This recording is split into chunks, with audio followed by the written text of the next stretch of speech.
Like I've never been before. Well, what was that for? For always knowing the right thing to say. It's the truth.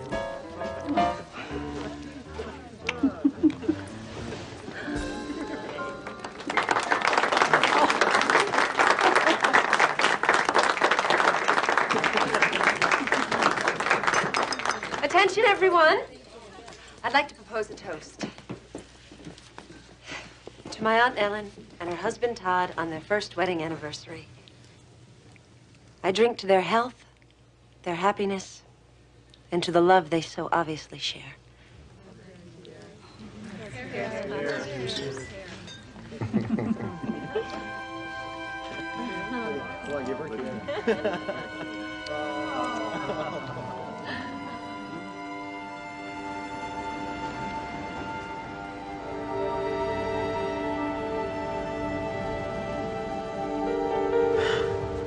Where are we? Are we lost? It's a shortcut.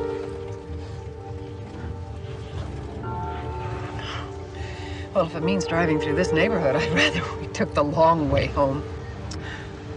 Why don't you close your eyes? We'll be home before you know it.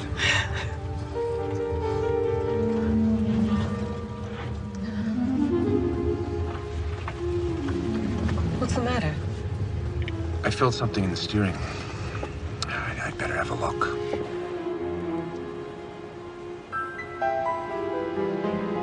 Well, don't you think we should find a gas station? At this hour? Anyway, it's probably nothing. Todd, don't. Relax. It'll just take a moment.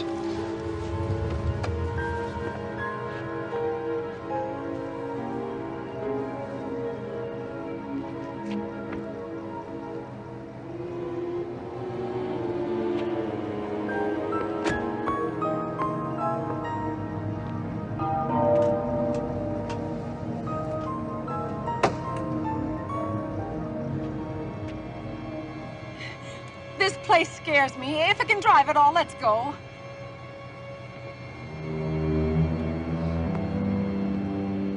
Was there something wrong? No, it's all taken care of.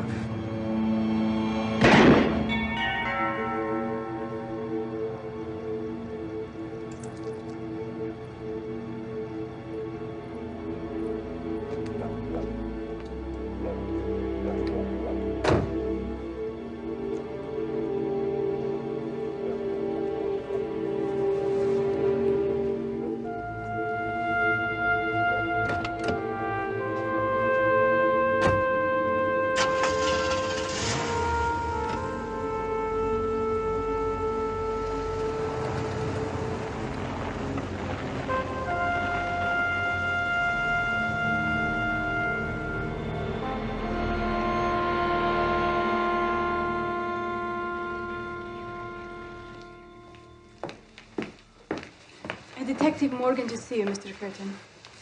Homicide. Thank you, Lydia. Detective. I'm very sorry about your wife, sir. Thank you.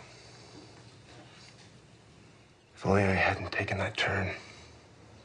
If only I'd been paying attention. I know this is hard, but could you tell me again what happened? The report last night's just a little vague.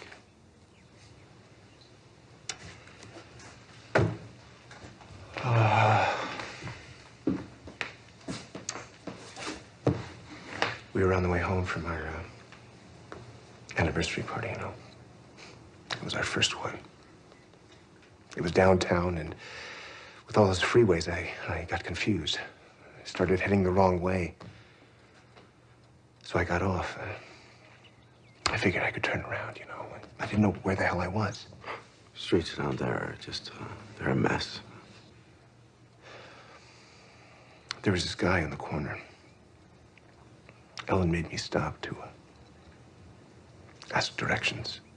Can you tell me what he looked like? I don't know, white, medium height. He looked like a regular guy. But it was dark, and it all happened so fast. What exactly did happen, Mr. Curtin? Ellen rolled down her window. It called the guy over. The next thing I remember, he's grabbing for her necklace, and she tried to fight him off. And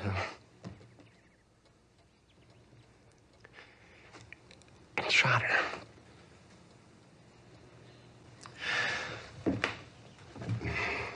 I drove off.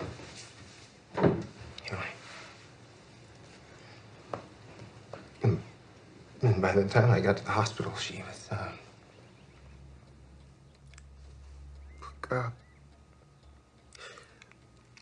maybe I was wrong. This, really isn't a good time to talk right now.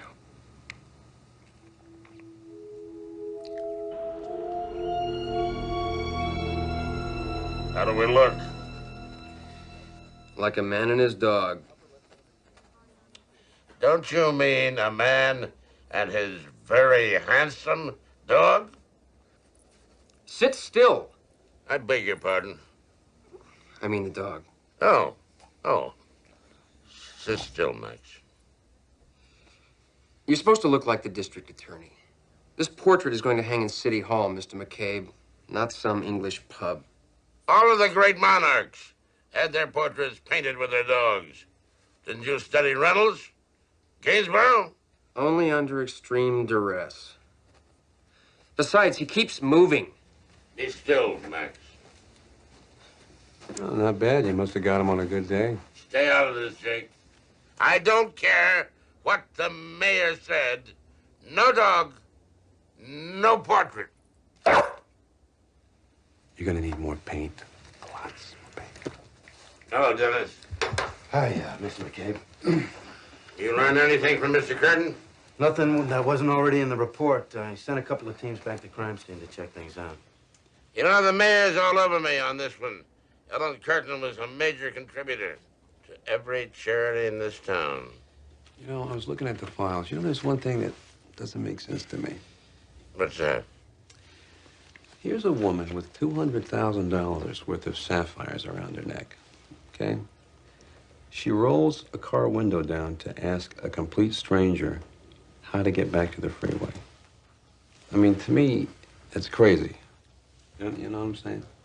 Maybe that kind of woman, she just doesn't think about things like that. Yeah, it could be too, maybe. I don't know. Alack, I'm afraid they have a weight, and 'tis not done. The attempt and not the deed confounds us. Hark. I laid their daggers ready. He could not have missed them. Had he not resembled my father as he slept, I'd have done it. I have done the deed.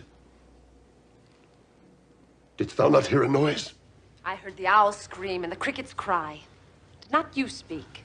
This is a sorry sight. A foolish thought to say, a sorry sight. There's one did laugh in sleep, and one cried murder. It's much better, much better. Thanks. Meredith, really starting to bleed. Let's take 5 and we do it again. All right. Excuse me, Meredith?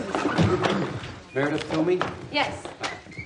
My name is Jake Stiles. I'm with the DA's office. This is Dennis Morgan. He's with homicide.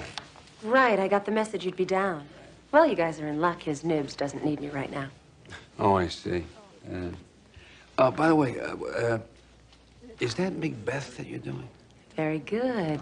Except actors never refer to it as Macbeth. Why is that? We like to call it the Scottish play. Superstition. They think it brings bad luck. Oh, Keep that in mind, huh? definitely. All right. What am I doing prattling on about Shakespeare? I've come here to talk about my Aunt Anne. Still can't believe she's gone. Poor Todd. I went by the funeral parlor this morning and he looked just awful. What can you tell us about that? Well, to be truthful, I was a bit suspicious when my aunt first introduced me to him. Why is that? Well, there's the age difference for one thing. Right. Not to mention the difference in their bank accounts. It was like some bad novel. But then I saw them together. saw how much happiness he brought into her life. She really loved him, Mr. Stiles. And he loved her. I heard she was changing her will. Is that true? She was planning on leaving most of her money to charity, but recently decided to let Todd be in charge of her estate. Huh. Why are you asking me all this? You don't think Todd had anything to do with her death. They were robbed. That's what we heard, huh? Don't mean to interrupt, Meredith, but we're ready when you are. Okay. What more can I tell you? Well, listen, I appreciate your time. Oh, by the way, if there's anything else that you can think of you'd like to talk to us about, you can reach either one of us at this number.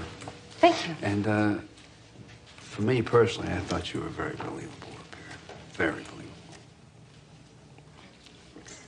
You're welcome. Thank you.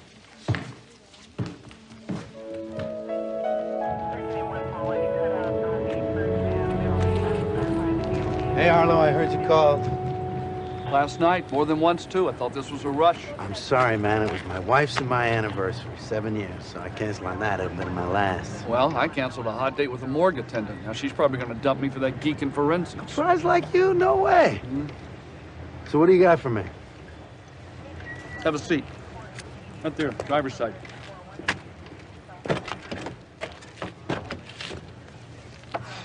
Okay. This is where the bullet went in, right? Right.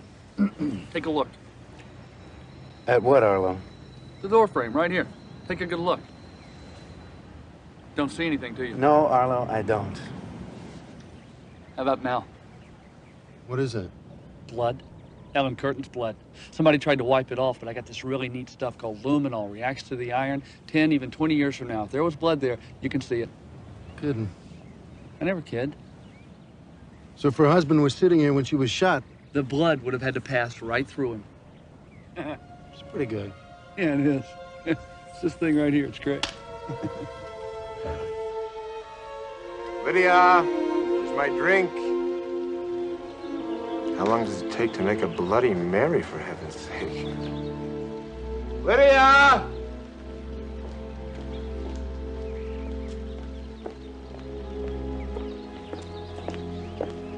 How many times do I have to call you?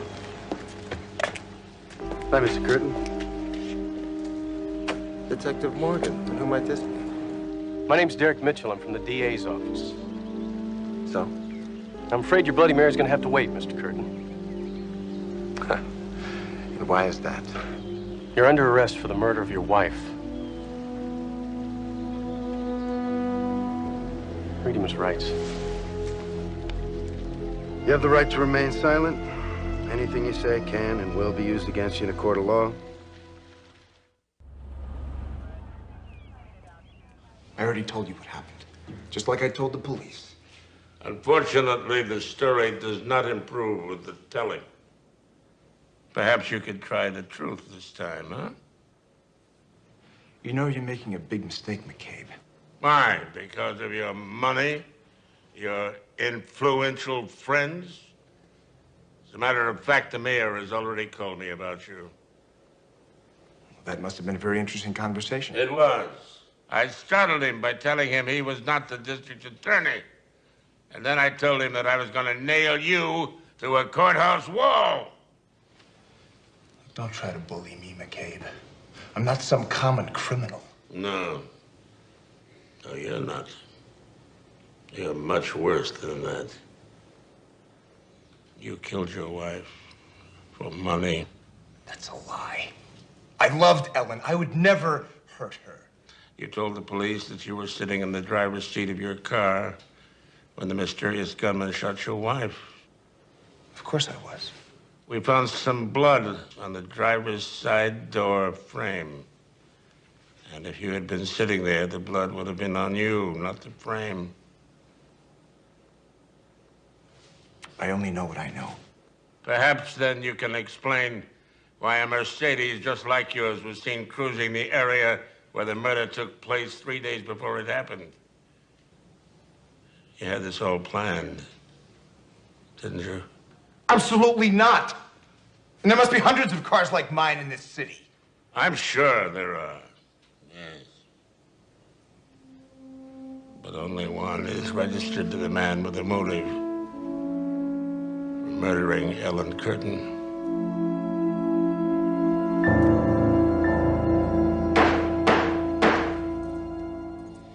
People versus Todd Curtin.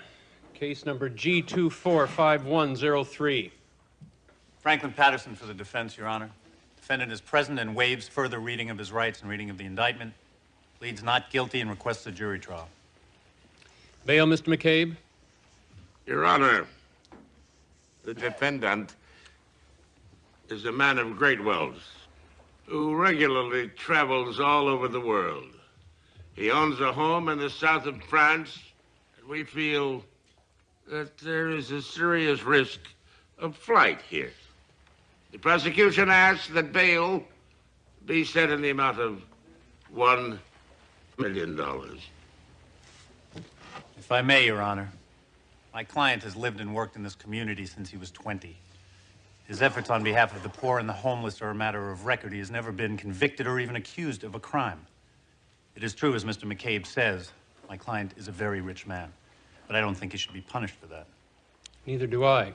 Bail is set at $50,000. This court is in recess. Good to see you, J.L. Always a pleasure, sir. Mr. Curtin's spending his wife's money well. I hear Patterson gets about $100,000 just to show up. Yeah, well, he's worth it. They're right here. Section 22. Well, I just wanted to be there. Thanks for showing me the way. Sure.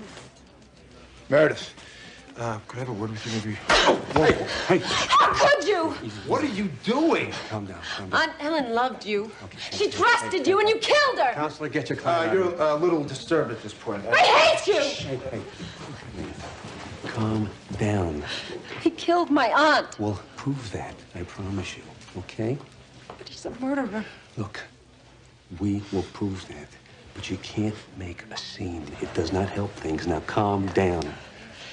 Calm down. I'm sorry. It's all right. I know you.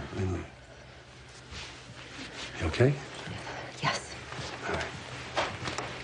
Come on. I'll get you a cup of coffee. I need one. If only I had trusted my first instincts about Todd. Aunt Ellen might still be alive today. I think you're, being a little tough on yourself. No, I don't think so. She was everything to me, Mr. Stiles. When my parents died, it was Aunt Ellen who took me in. She treated me like her own daughter. She put me through school and encouraged me to pursue my acting career. She took care of me. I should have taken care of her. I just wish there was something I could do. You know something? There's a lot you can do. The most important thing is try to stay calm, keep your cool, and you let McCabe do his job. That's what you can do. I'll try. I know you will. How much longer is this gonna take? I got work to do. On the Curtin case? What do you know about that? Oh, I hear things. Though if you ask me, the case is so highly circumstantial as to be virtually without merit. I didn't ask you, as I recall. And anyway, what do you know about the law? Law's my life. I would have pursued it professionally, but my family wouldn't hear of it. They wanted me to be an artist. Said it was more respectable. Sorry to interrupt, Mr. McCabe, but we need to talk. It's about the Curtin case. I hope you found something. You need it. It seems our friend Victor here is something of an armchair attorney. Go on, Derek. Yeah, don't mind me. Unfortunately, no one's found anything. No witnesses, no more physical evidence. Yeah, like I said, you're in trouble. You know, it sounds a lot like the People versus Dorfberg, Chicago. Prosecuting attorney Do you was mind? just trying to save the taxpayers a little money. The taxpayers will get their money's worth, I assure you. Mr. Curtin not only has a multi-million-dollar motive, there are serious inconsistencies in his story. His car was seen cruising that area 3 nights before the murder. Okay, you got a shot, but I still say it's a long one. All right, that's it. That's it. Get out. You've had it. I said get out. O-U-T. Out now. You're a grade teenager. That's what you are. At this rate, this will take longer than the Sistine Chapel. Ah.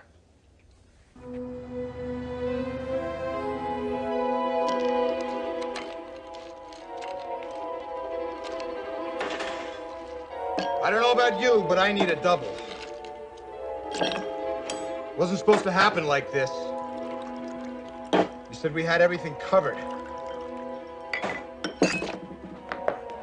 Damn!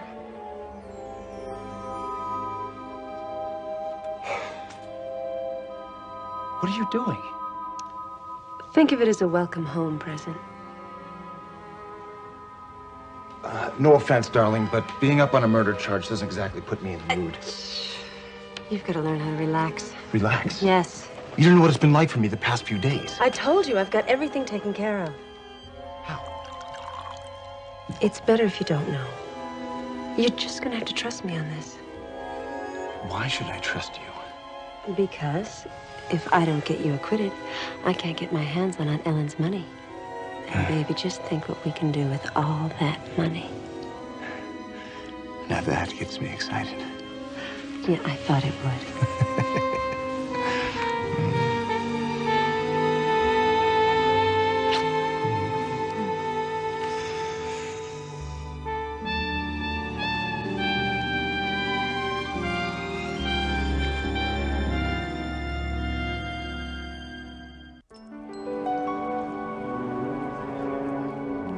Yes, what is it, Dennis?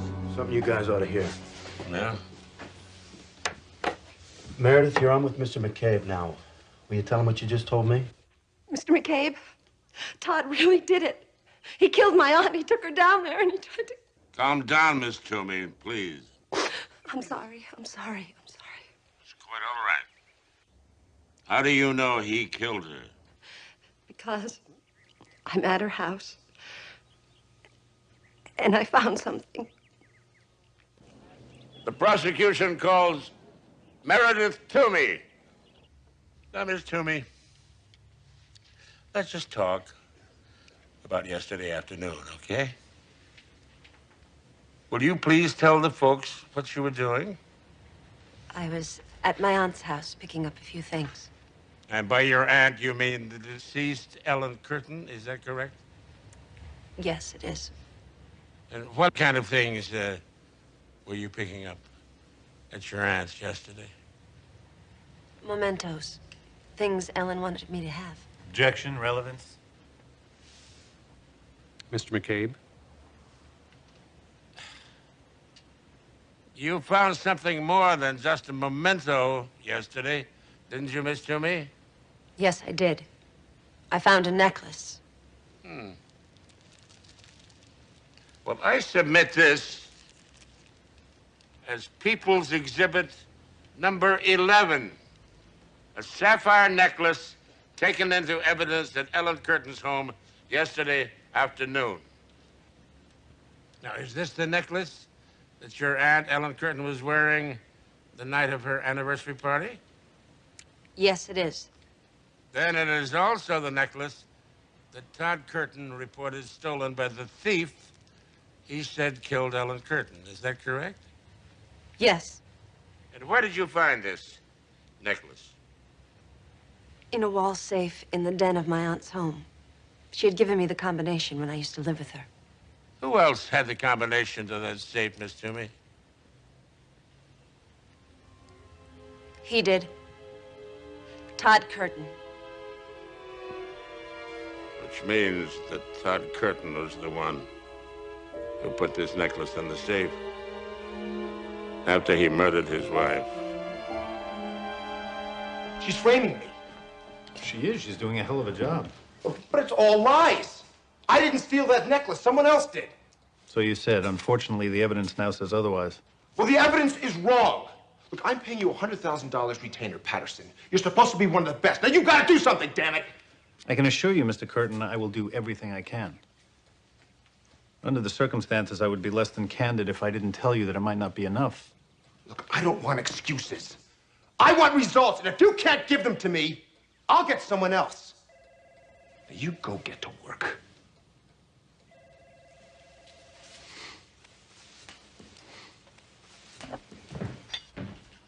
Excuse me, Mr. Patterson, telephone. Your office thought you would want them to connect you. Thank you. Franklin Patterson here. How's it going, Mr. Patterson? I've had better days. What can I do for you? How'd you like proof that Meredith Toomey was lying through her pretty little teeth today? I'd like that very much. Uh-huh. I thought you would. Listen up.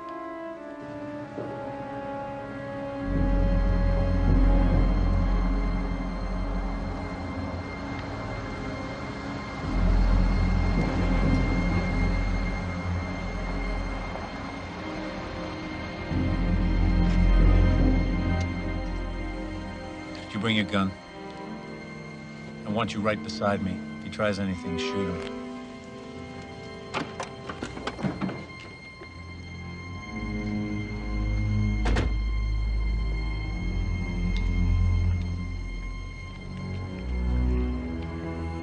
Stop right there.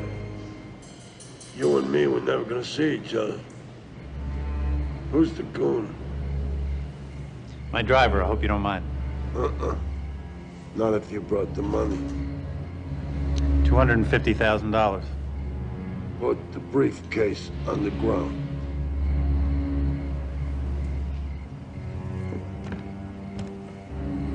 Kick it over to me. Where's the necklace? You first.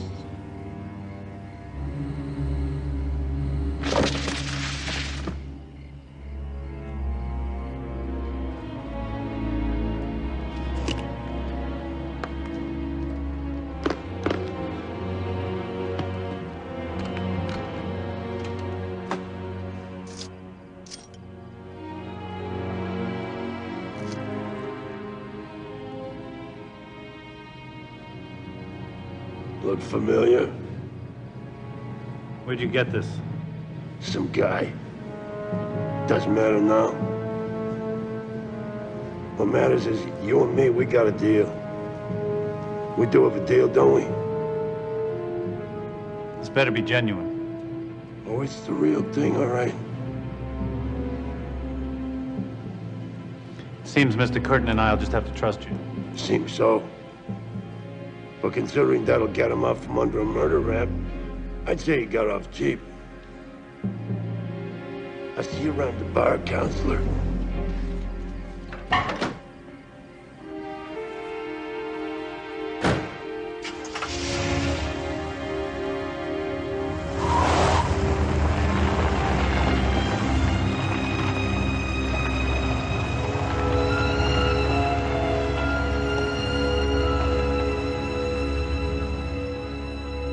Miss Toomey, you've testified that this necklace belonged to the decedent, is that correct?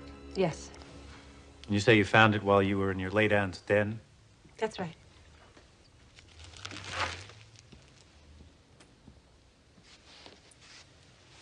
At this time, Miss Toomey, I'd like to offer into evidence Defense Exhibit J.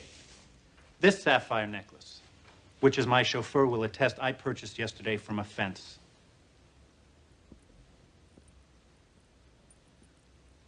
You recognize it? It looks like my aunt's. It is your aunt's. And this, Miss Toomey, is Mr. Harold Stern of the jewelry firm of Weber and Stern. Mr. Stern is prepared to testify that he made this necklace and sold it to Ellen Curtin. That means that the necklace you produced in this courtroom is a fake, isn't it?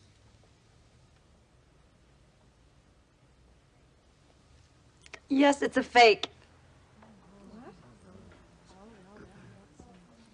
And you didn't find it in Ellen Curtin's wall safe, did you? No.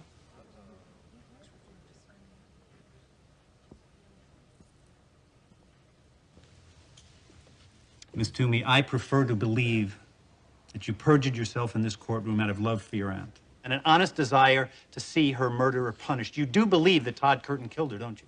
Yes. And you wanted to see him convicted. So you decided to help because you knew Mr. McCabe's case was a little shaky at best. You had a duplicate made of this necklace, and you used it to frame Todd Curtin for murder, didn't you? He killed my aunt. There's no proof of that. That's why you made the whole thing up.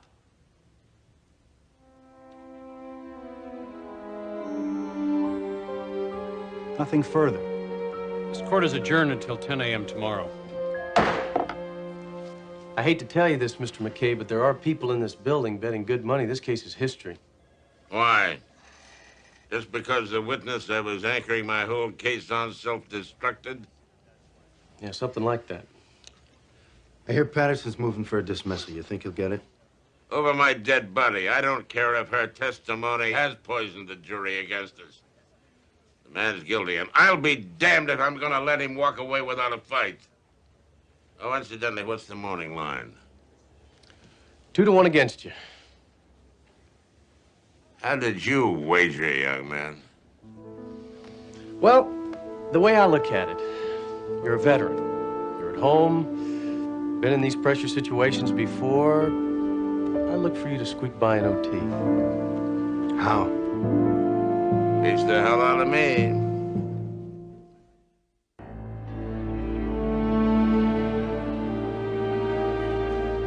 I guess saying I'm sorry is pointless. Am I going to jail? Perjury is a serious offense, Miss Toomey. I don't think I could handle prison. You may not have to find out. You make it sound like I have a choice. You do. All I need from you is a little cooperation. Well, what more is there to add except that I'm a fool for letting my hatred for Todd blur my vision and get me into this mess? Well, for starters, you could tell me how you made the duplicate of your aunt's necklace.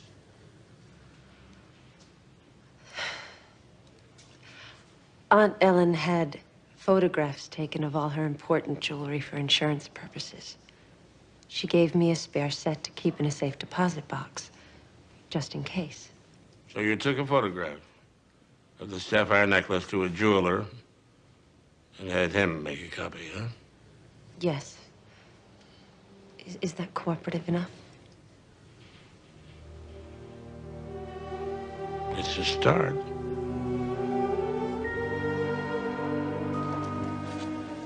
Hey. I got the insurance photo. Thank you. That's Ellen Curtin's sapphire necklace. Mm-hmm. That picture was taken about 2 years ago. This necklace, this is the one that Meredith had made, using that necklace in the photograph as a copy.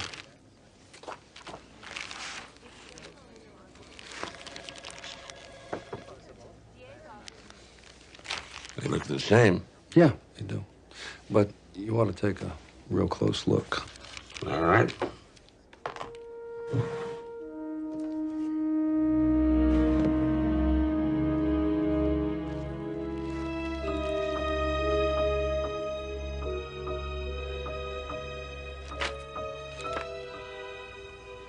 We've been set up, Jake. Damn right we have. Mr. Patterson, Detective Morgan, homicide. We need to talk. Nothing would give me greater pleasure, Detective. Unfortunately, I'm late for court. Mr. Patterson, just tell me where you got that second necklace and we're done. The real necklace and how it came into my possession is privileged information. The hell it is. Look, you can either tell me now or you can tell McCabe on the stand. It's up to you. We met a man by a freeway. He claimed to be some kind of fence, said he was having trouble selling the necklace. He offered it to me at a fair price, and I accepted. You get a look at him? No. He stood in the shadows the whole time. We made the exchange, and he drove off. Well, what kind of car? Old, domestic, nothing I would recognize. I tried to get a look at his license plate as he drove off, but he covered it over with old tape. The only thing I could see was a tattered bumper sticker. Bumper sticker? Quite strange under the circumstances. It said, Rosencrantz lives.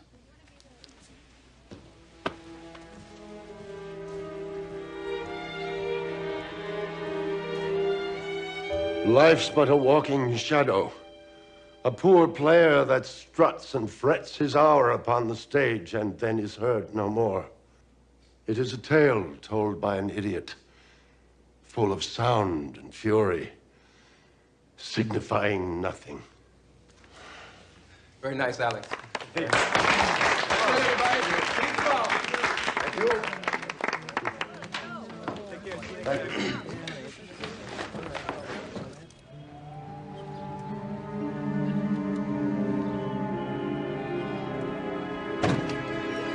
Somewhere else, Laura.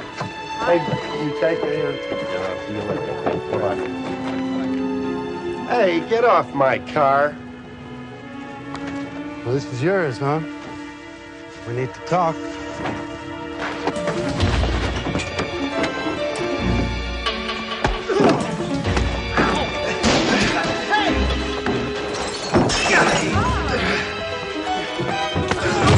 Don't hit me in the face, man. I'm an actor.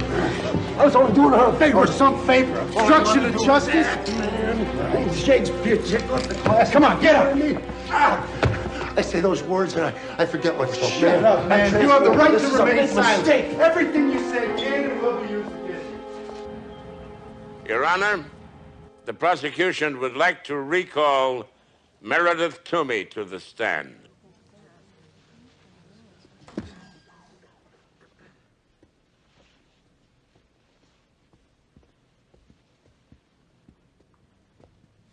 I remind you, Miss Toomey, you are still under oath. In your prior testimony, you were not truthful with this court. You will now tell the truth. Proceed, Mr. McCabe. Miss Toomey, you testified that you had a duplicate made of your aunt's necklace because you wanted to help convict Todd Curtin of murder. Is that correct? I'm not very proud of that fact, but yes, it's true. Only half of it's true, I'm afraid, my dear. I believe you had the duplicate made, not because you hated the defendant, but because you and Todd Curtin are lovers. The two of you plotted the murder of your aunt from the very beginning, didn't you? That's absurd. If I was in love with Todd, why would I go through the trouble of having the necklace made? Why would I testify against him? Objection, Your Honor. The witness is questioning the prosecutor. Overruled. Oh, I don't mind, because I have the answer. You had already arranged for the real necklace to surface. You blackmailed an actor friend of yours so that he would play a fence, didn't you? No. He provided the defense with the real necklace so that you would be a discredited witness. You knew the prosecution's case would be tainted in the eyes of the jury. And your lover, Todd Curtin, would go free. And then the two of you would proceed to spend your aunt's fortune. Objection, Your Honor. This is wild speculation. I never speculate about murder. Overruled. Proceed. Thank you. This is the duplicate necklace you had made, and this is the real necklace, identified by the man who made it. I would like for you to examine both of them, if you will, and tell me, are they the same?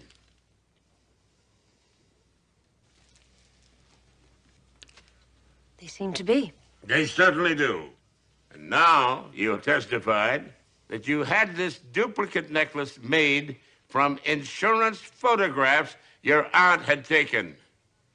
You said you had copies of these photographs. Yes. You still have them? No.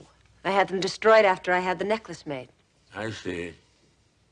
Yesterday, the insurance company finally dug up their photographs of the necklace and gave them to me. Thank you. Would you compare them, please, to the necklace you had made?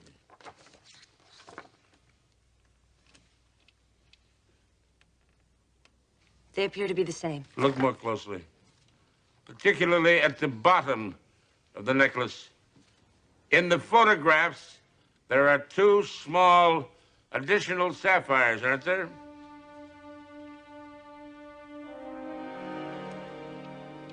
I don't see what this has to do with me.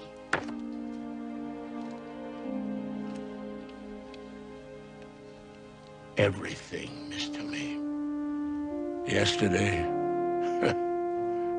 when I realized that something was very wrong, I sent a team of investigators back to the crime scene, only this time they knew what they were looking for. And they found it. These sapphires in a storm drain.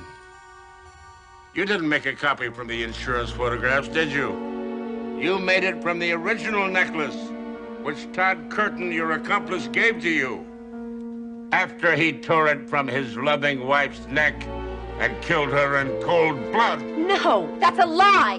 Then why is your necklace missing the additional sapphires, Miss Toomey?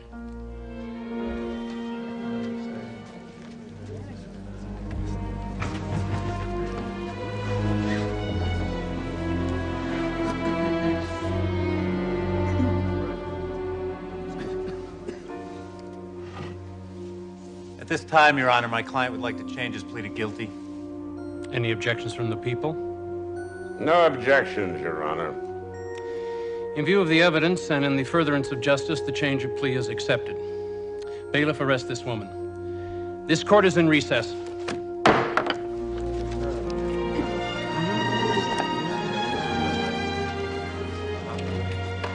You should confine your acting to the stage, Miss Toomey. You might get a better review.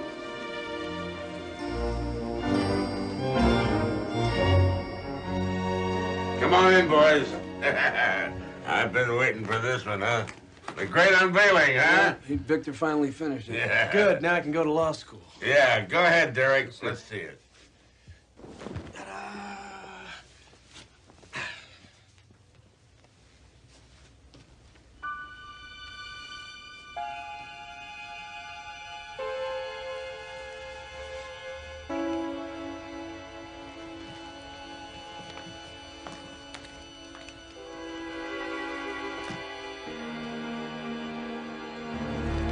What the hell is that? It's modern art. That's what they call it. Yeah, it is non-traditional. Yeah. I think what the artist is trying to do is kind of make a Dadaist statement, you know, programmatically. I'll tell you what it is. It's garbage. Let's go to Max. Victor did this to spite me. I know that. I wish he would go to law school. Then maybe I would see him in court. No, wait a minute. You know, I'm just looking here. What? You know, if you get an angle on it, it's not that bad. I mean, I kind of like it. Yeah. If you just look at it from an angle. Yeah. The way the smoke kind of plays around your face. You know? Yeah. So you gotta get the angle, see? I mean, it's not that bad, really. Really? Yeah. I mean, I like it. I think maybe I do, too. From this angle? Yeah, from this angle, yes. Good. But you can't look at it.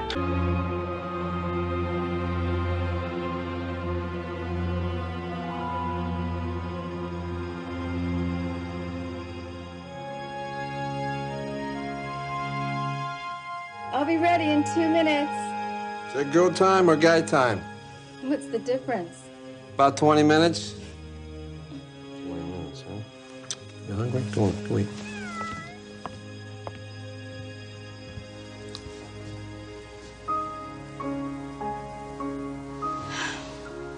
What do you think? Whoa. What's wrong?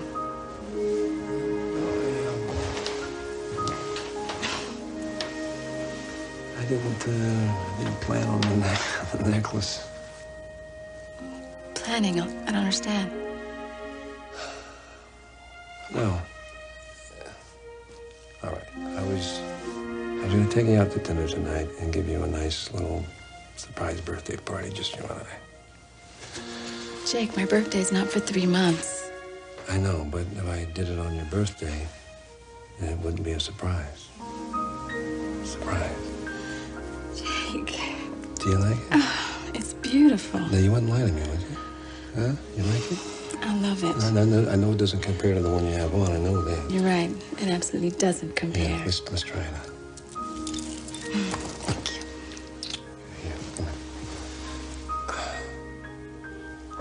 things just come with a manual, you know that?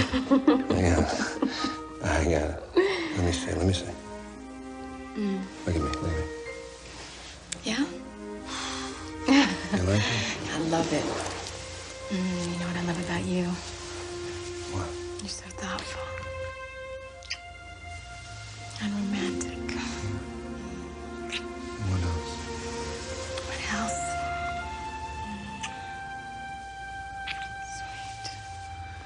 Yeah? What else? More? Brave.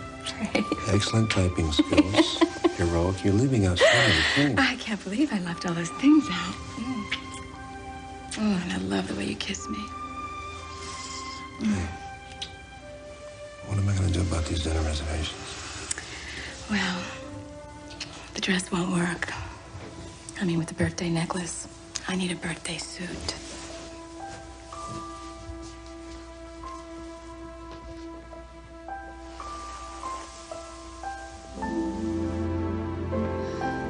Surprise.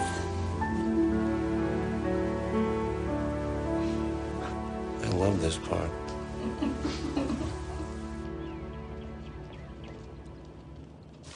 Morning, Liz. Good morning, Jake.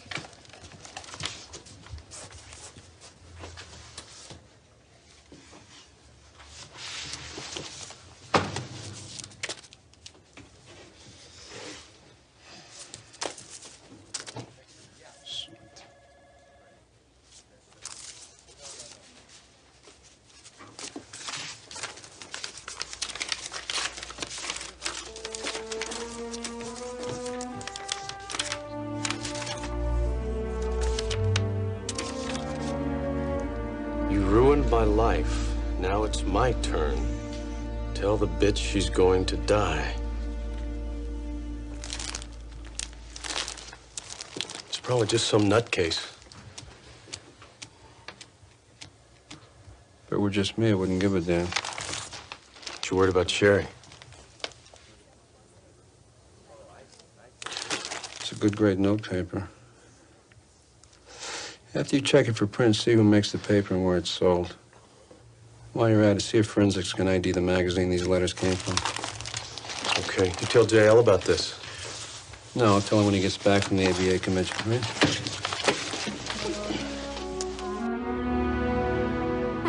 So, what do you want to do this weekend? You want to go somewhere? Yeah, sounds good to me. Well, how about my parents' place in St. Croix? No one is going to be there. Oh, St. Croix. Look, I'm on a budget here. San Diego, I can handle. Rosarita, I can handle. Look, it's no big deal. I'll get the plane tickets. And once we're there, it's... Yeah, Sherry. Look, we've talked about this before. Yeah, I stepped into it, didn't I? Sorry. Only up to your hips. It's all right. I know the money thing bothers you. I didn't mean to be insensitive. No, you weren't. It's not you, it's me. No, it isn't. I love that about you, Jake. You know? I don't want to lose you. It won't happen. Well, San Diego sounds great. Good. Okay. Could you bring a little cash? I'm just a touch short. Just a little bit.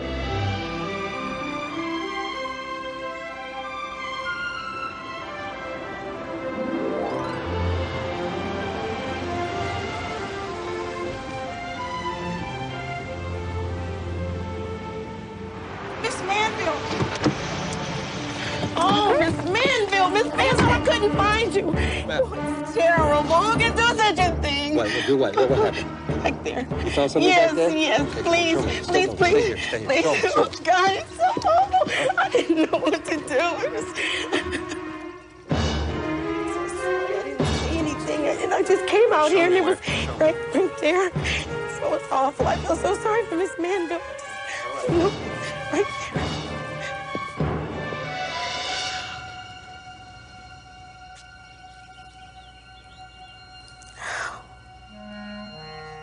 What kind of person could cut a cat's throat? Jake? Get in the car, will you? What is it? You don't want to see it. Get in the car. What happened? I gotta get you out of here. There's something I gotta tell you. Get in.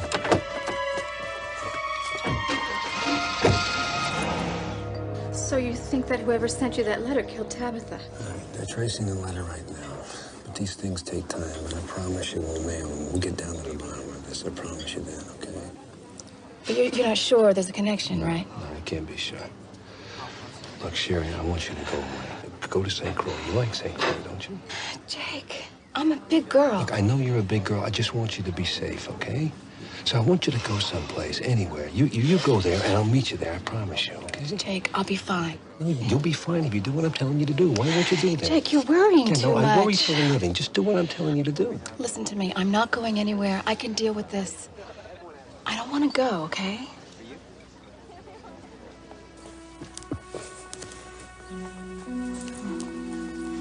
Guess I should have taken that letter more seriously, maybe. Don't be so hard on yourself. That's what I do best. Hey. What? What you looking at? Nothing. I was looking at anything. Mm-hmm. Okay, you got me.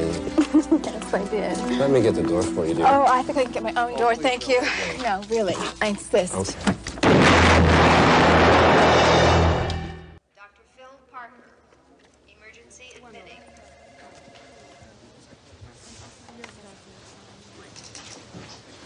I got you some coffee. Thanks. I've been in there a long time, you know. They're doing what they can. X-ray technician on call. Please call the emergency. What's up? Nothing yet, but the explosives were rigged to the passenger side door, but we got so few fragments and nothing looks traceable. All right, keep at it, all right? Yeah. Hey, we'll nail it, Jake. Don't worry. What? Tell me. We've stopped the internal bleeding, and we don't think that she suffered any brain damage. But she's still unconscious, and her vital signs are weak. It could go either way. I want to see her. Okay. Just don't make it too long. Okay.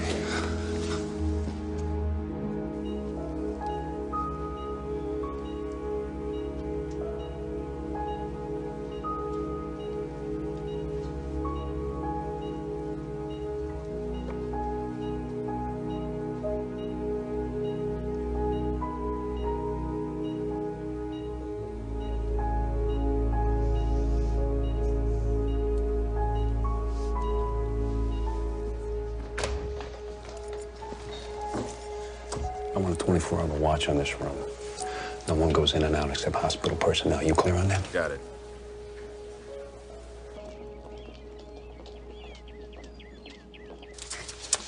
Jake. Yeah. Assignment memos for your signature. Well, any word from the hospital? No, I'll change it. I got a call from forensics. The words pasted on that letter were all clipped from fashion magazines available anywhere in the U.S., but the note paper's another story. It's a special bond, manufactured and sold only in New England. New England, where's they ring the bell? Remember, last month we got a call from the New Hampshire State Police. Lisa Wilding escaped from a mental institution 5 weeks ago. I call the cops in Manchester, see if they know where she is. Okay. Who's this Lisa Wilding? It's a little before your time, Liz.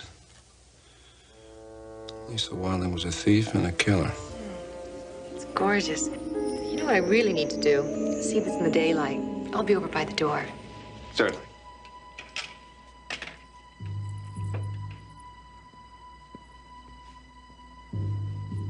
After a string of jewel robberies in Europe, she decided to move in on her twin sister and take advantage of her society connections. I got something I think you're going to be interested in. What's that? Well, a woman walks out of the most expensive jewelry store in town with $300,000 worth of bracelets. Who is she?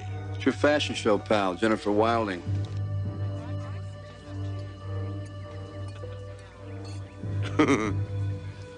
Oh, really? Well, when did they say this happened?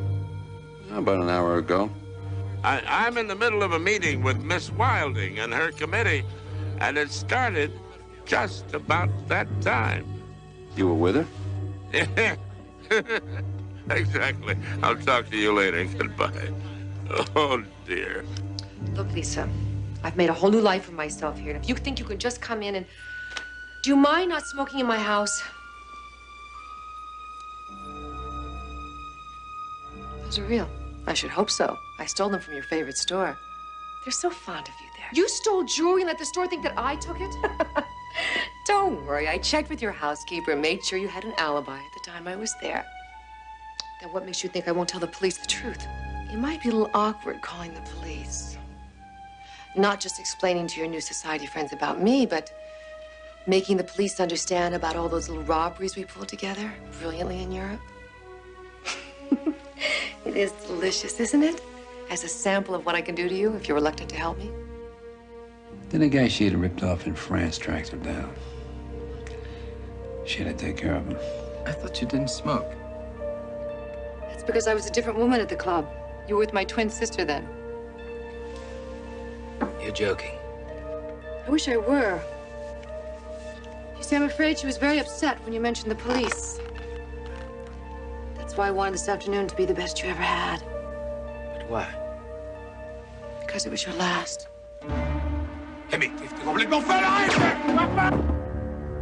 What is this, some kind of a practical joke? No, sir, I don't think so. This is Jennifer Wilding. We've been through all this before. Gail, I showed that picture to the elevator operator at the hotel. The banker was murdered. Says he saw her going into the suite. Jake, at the time of the murder, she was sitting in a chair right there, explaining how she couldn't have been involved in the jewel robbery. Sounds like a great alibi to me. Put surveillance on Jennifer Wilding, and I mean 24 hours a day. You got it. Oh, and find out who this double is and how they meet to set these things up, you know? All right. Is this business or something more personal? I never mix business with pleasure. What a pity.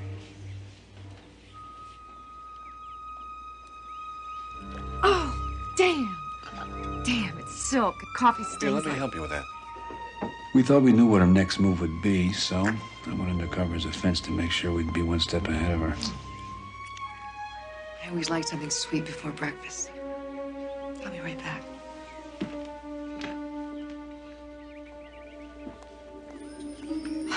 Sorry, I'm not usually so clumsy. Now, where were we? Business and pleasure. A debate on which comes first. And then I've got an easy answer, neither. Got awfully cold in here all of a sudden. Let me show you out. When I said we were going to be in business together, I meant it. Not half as much as I did when I told you I don't know what you're talking about. One more thing. Just make it goodbye. Stay away from the fashion show. Job's too big for you.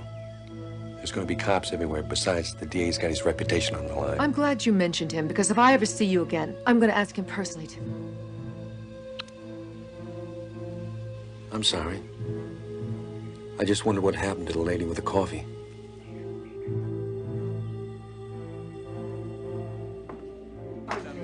Pardon me.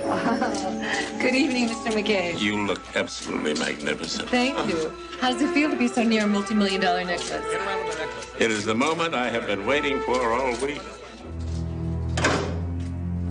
Turn the lights back on. Don't anybody move. Oh, somebody's robbing. Oh, my God. Somebody stole my necklace.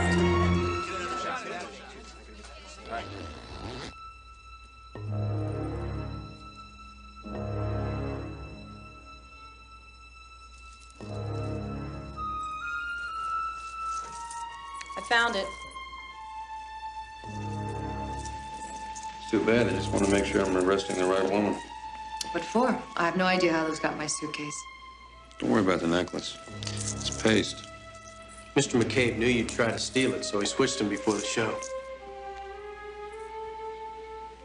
Then what are you arresting me for? Murder? You're the woman that shot Jean-Claude Armand. You think Lisa Wilding sent that letter and wired Miss Manville's car? No, I think it's a possibility. She hated me enough. Yeah, there you go. Yeah, all right. Thanks a lot. Jake. What? Lisa Wilding was arrested in Portland, Maine last week. Should have known it wouldn't be that easy. Those words were a clip from a fashion magazine, right? That's right.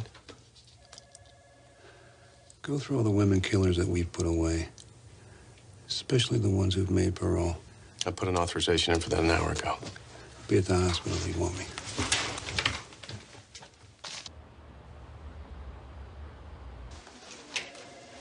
Dr. Morgan. Go ahead, sir. Thank you.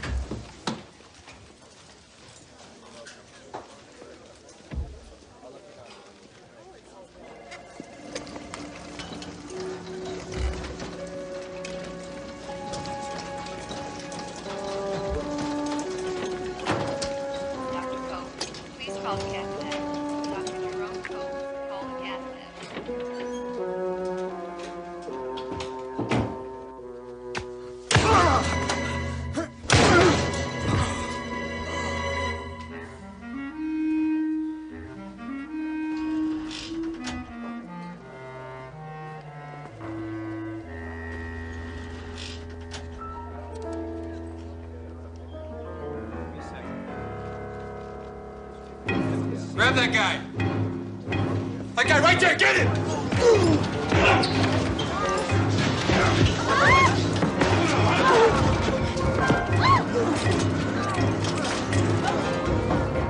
Security to third floor nurses station is stat. Security to third floor nurses station is stat. Are you all right?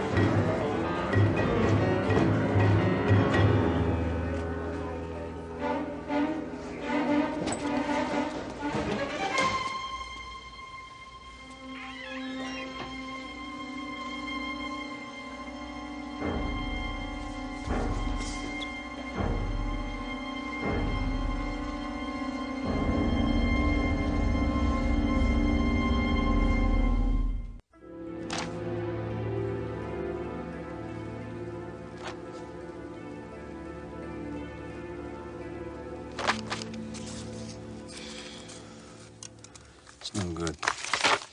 Looked through every one of these damn books, and I can't find them. He's not here. Jake, you only saw the man for 2 seconds in a hallway. I mean, it's hardly enough time for identification, even by you.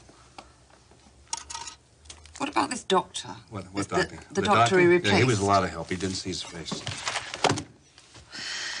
Ah, that's too bad. If I would have put him away, I would have remembered his face. Where's that list involving female defendants? Oh, come on. You still think a woman is involved, even though it was a man at the hospital? Liz, I know that a woman sent a note, and I don't know how the man is involved, but he's involved somehow. I think I have something. Samantha Shea, she was paroled a month ago. Shea. She's a nurse. Stay away from me. No! No!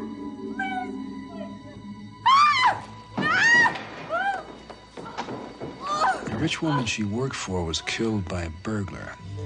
She struggled with the killer, fell down the stairs, and ended up blind.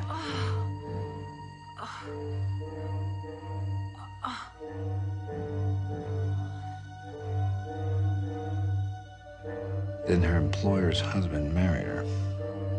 I'm going to have an operation. It's a new technique. The doctor thinks that there's an 80 to 90% chance that my vision will be restored. Damn it to hell. She's got a chance to see again. Derek, sometimes you positively amaze me. We still have Eileen Shea's murderer, Kyle Rankin, running around out there. The only person in the world who can identify him is about not to be blind. Yeah. Then her new husband started playing around on her. Package? It's from New York. It's from the hotel that you stayed in. It's a woman's slip. I know we haven't been together much lately. It's my operation. I've been so wrapped up in myself. I know that it's my fault. Come on. No, just let me say it. I never wanted to be a burden on you. Maybe marriage was a mistake. I was always afraid that maybe you did it out of pity. I hate to think that. But why don't we take things one day at a time?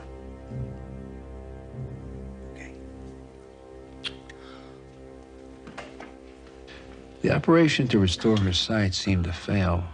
But you see, that's just what she wanted everyone to think, because she had a plan. Alan? Alan?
The fun's over.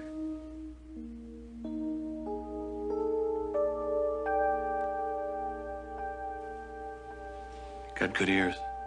And good eyes. Hey, wait a minute. You set this up.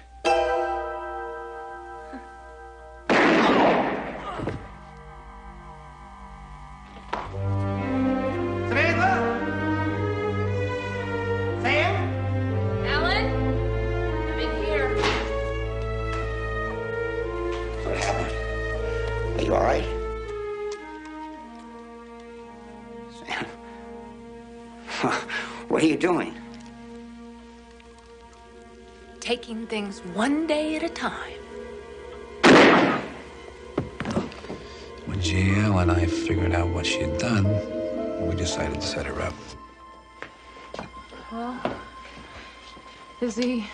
Oh, no. As a matter of fact, your husband's life signs are somewhat improved. Yeah, I think he's turning the corner. At this point, they rate his chances as guardedly optimistic. He keeps trying to say your name. Oh, that's great.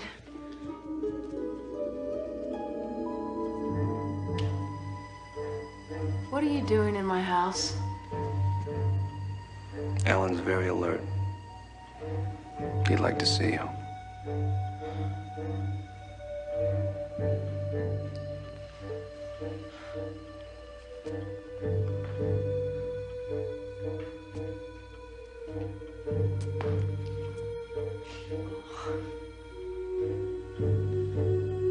Guess I won't be needing this anymore.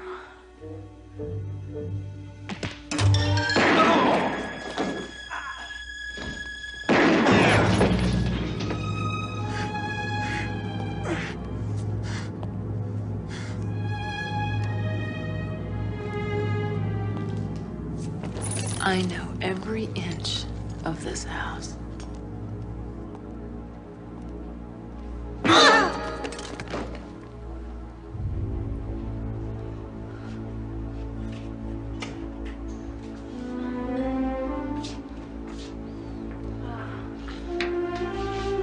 Get up. If only Alan had died. He did. This afternoon.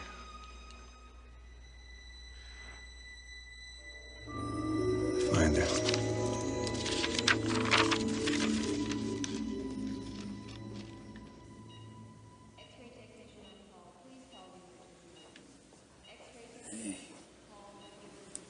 Hi.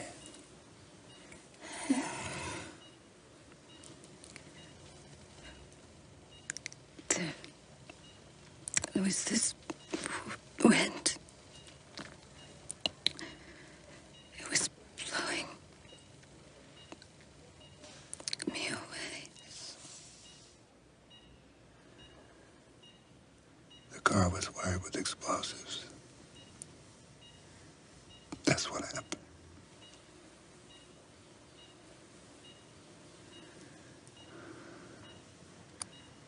But I'm sure glad you're alive.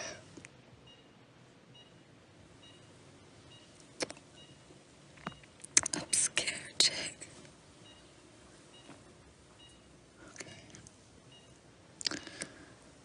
You know what?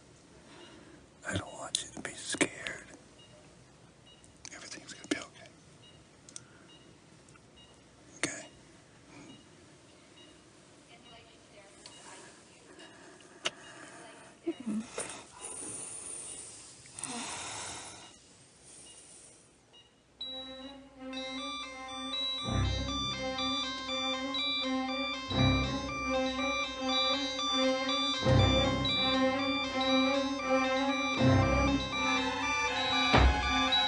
Call respiratory. I want ABGs run under stat. Get phlebotomy up here. I want somebody standing by right away. And find out who's on call for cardiology. I want him up here now.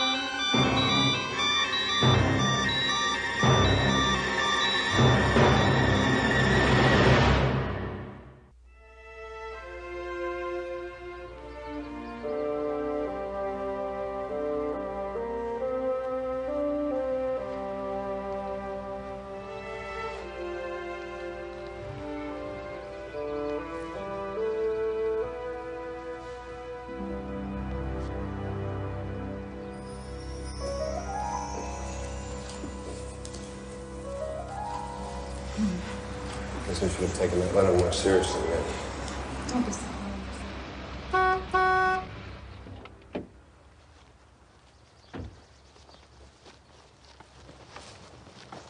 What do you have? Samantha Shea died in a plane crash 3 days after her release. It's another lead down. That's good. Mm-hmm.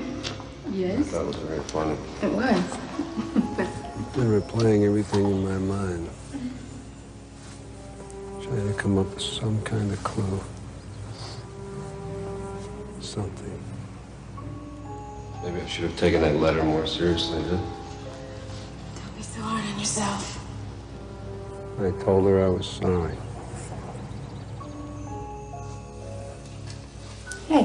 What? What you looking at? I wasn't looking at anything. Wait a minute. There was a woman. I remember she walked by us. And I kept thinking that maybe I'd seen her somewhere before. I turned back to look at her because I thought I'd recognized her. Do you remember anything about her? No. I couldn't see enough of her face. She was smoking a cigarette. She was smoking a cigarette. Did you see her toss a cigarette down? Did she toss one down? We were in there for 2 hours. If she followed us here, she was waiting for us the whole time.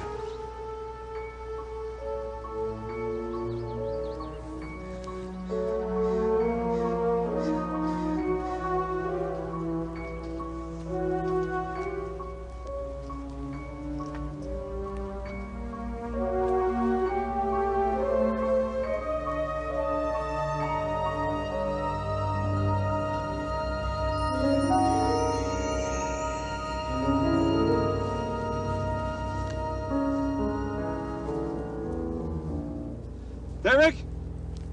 Come here. What is it? Francoise.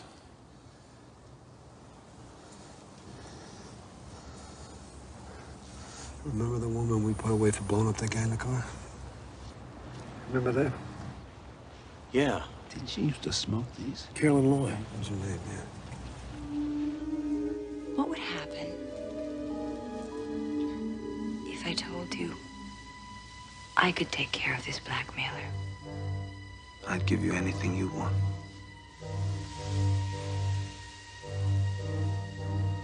Don't worry about him anymore. She and her boyfriend were blackmailing her boss. Now, when her boss threatened to go to the cops, she told him that she'd take care of the blackmailer.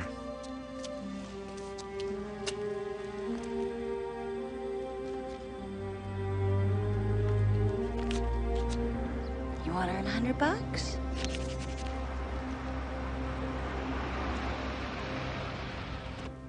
She paid a wino to dress up in her boyfriend's clothes and drive his car.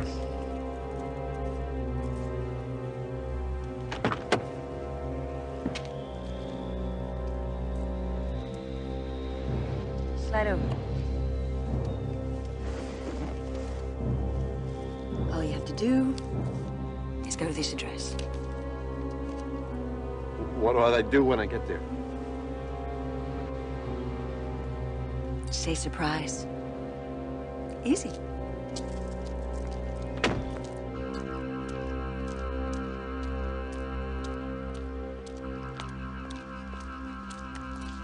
Surprise.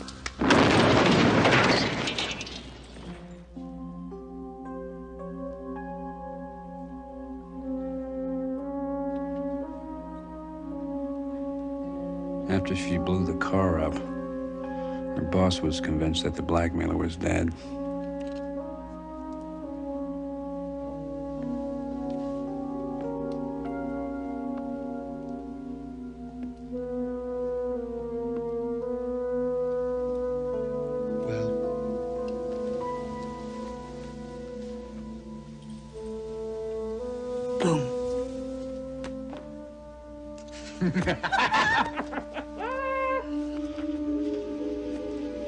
The boss was so grateful he married her. She was on Easy Stream. What happened was, 5 years later, the boyfriend returned, and the boyfriend, he wanted more money.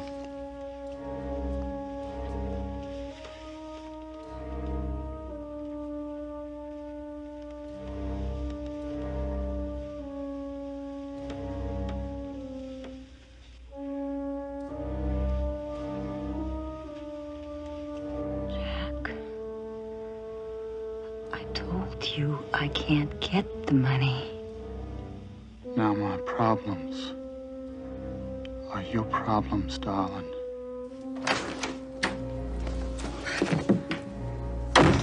You got it? Yeah, I got it. Help yourself.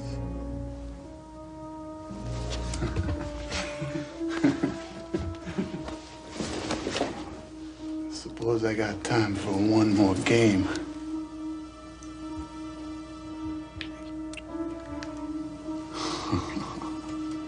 Honey, your problems, they're over.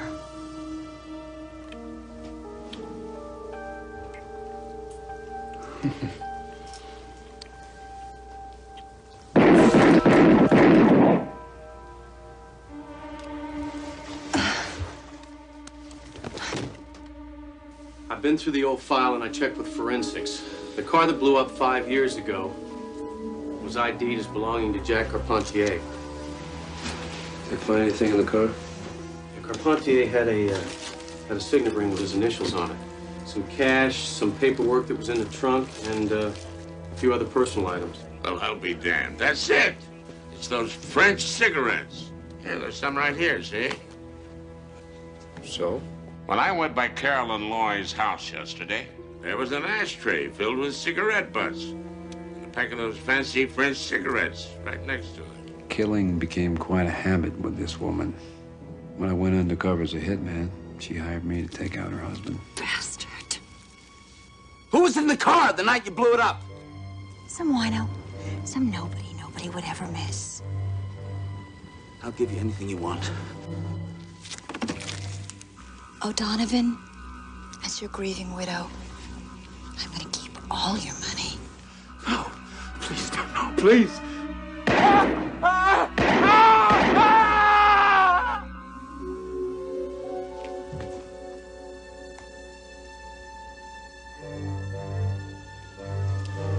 I've heard about enough from you, too. How about you, Jail? Yeah, I've heard all I need to know, Jake.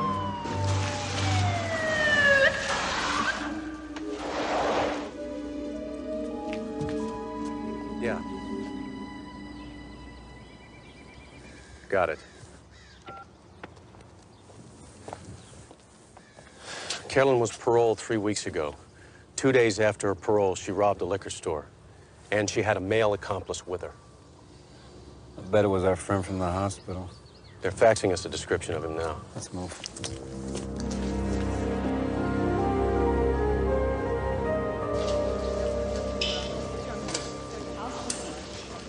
Hey, woman in 308's being sent home tomorrow. I thought she was comatose. Well, she came out of it a few hours ago. Vital signs are up. EKG's normal.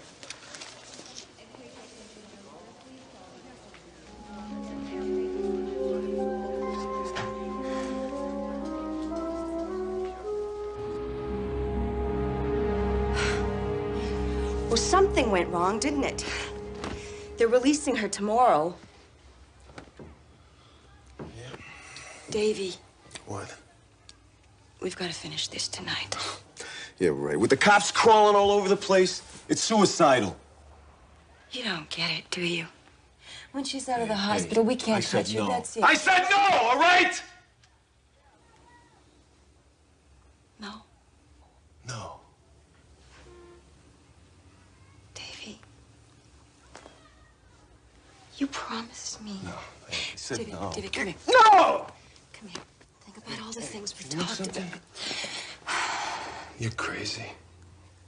That's right. But I'm out of here, baby. Okay? Don't walk out on For the me. next guy.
Where's the IV?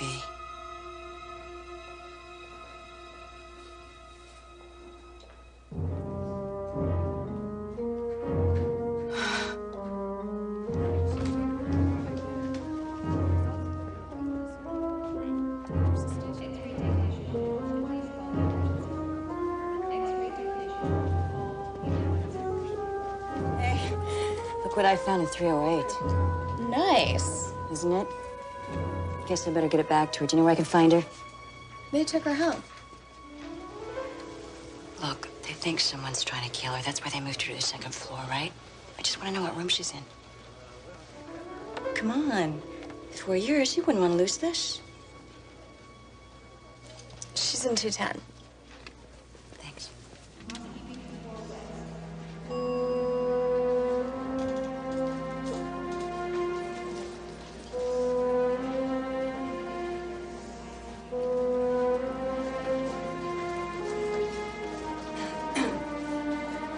Excuse me, Officer Brown, yeah. There's a Jake Stiles on the phone for you. Just down at the nurse's station. He wanted to talk to you.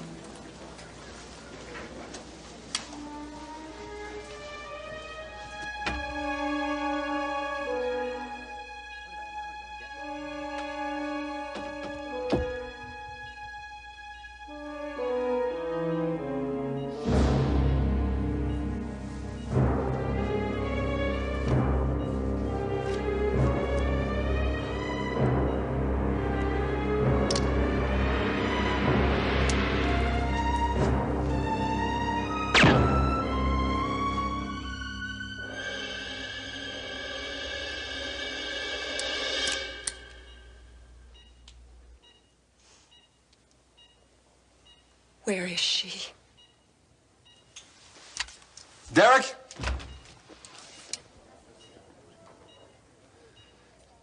She's dead.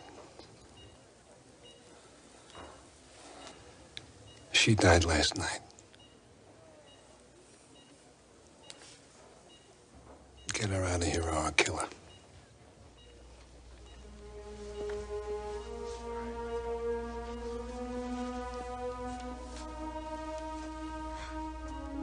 You have the right to remain silent.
Oh.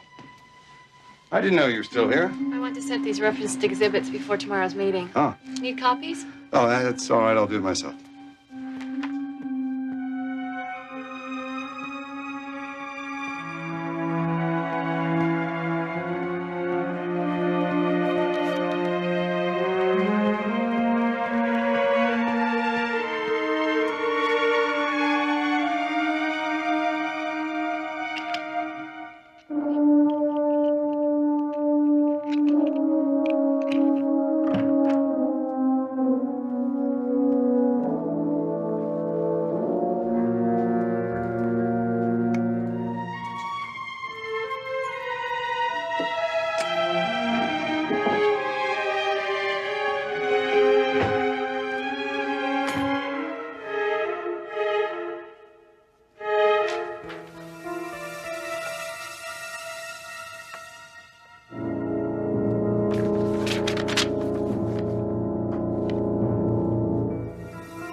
Dealer will open for 100. I'm in. Mr. Jennings, I might just be persuaded to see where this all leads, so I'm going to raise 500. I'm out. Fold. They're just the three of us? I didn't become an old dog by playing bad cards. Enough.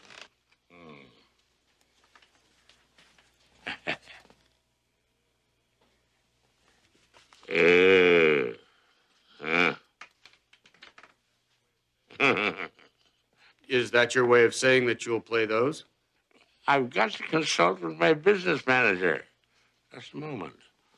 What do you think, Max? Oh, come on, take a look. What do you think? You sure? Thank you. Well, in that case, I will play the hand with 2 new cards. Thank you, sir. And the dealer takes 2.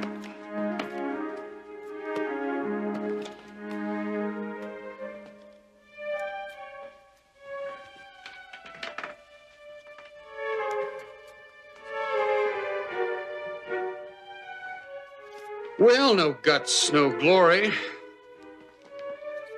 Unfortunately, no cards. That's evening. Gentlemen, thank you. What a lovely way to end the evening, huh? Yes, indeed. Oh, good, you're back. I just finished. Oh, thanks. Good night. Good luck on the appointment.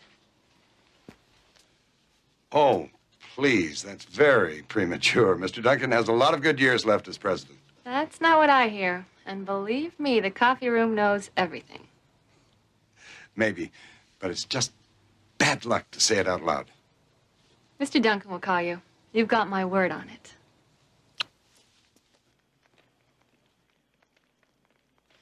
It's late, JL. You and Max have a long ride back to town. What do you say we get down to business? All right. I'll be real direct then. I ran a check on your pal Jennings very quietly. And? He appears to be clean. Appears?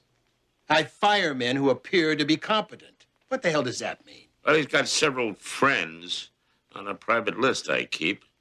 Friends that I've been trying to indict, but they're too slippery for me so far. Everybody with a little life in him knows some of them. Hell, in Prohibition, those guys were my best friends. This isn't Prohibition, is it, Phil? Now, look, I checked for you without asking why. I was glad to do the favor. I gotta tell you that my curiosity is real itchy. Sorry, JL, I can't scratch it. It's very confidential. Well, good night, Phil. Wait a minute. I wasn't including his card playing. What? The man's a cheat. He was dealing a stacked deck that last hand. But you won. Because I took cards. Your vice president expected me to stand pat. The cards I took, he needed for his own hand. He wound up with garbage. You didn't say anything. Hell no. I took the pot instead. Good night, old boy. Good night. Come on, Max, let's go.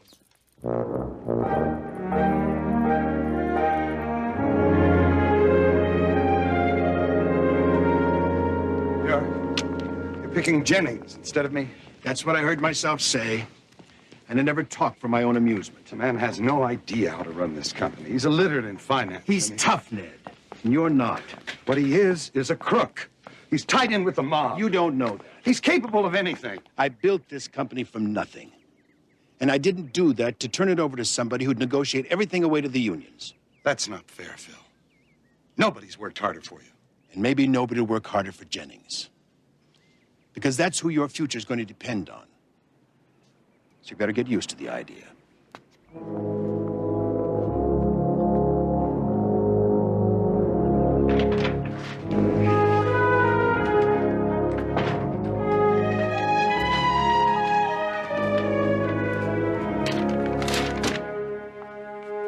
Ned. What is it? What's happened?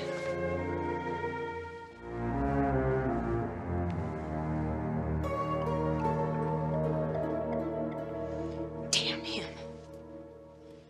Damn him. It's not possible. It's done. The old fool. Has he lost his mind? Jennings is completely unqualified. That's what I told him. Didn't you tell him you know that Jennings is blackmailing him? Oh, how? Am I supposed to tell him that I found out while I was breaking into Jennings' office and rummaging through his desk? Yes, because that's exactly why that old man is giving him your job. I haven't told you the worst part. You all but told me that when Jennings takes over,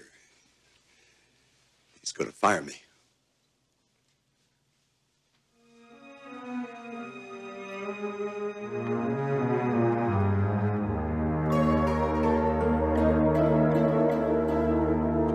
Does he know about the money you took? He didn't mention it. There's got to be some way to get rid of Jennings. Duncan will never pick me. Jennings could get hit by a truck tonight. He'd just go outside the company. But if Duncan were dead, the board would have to make you president. But he's not.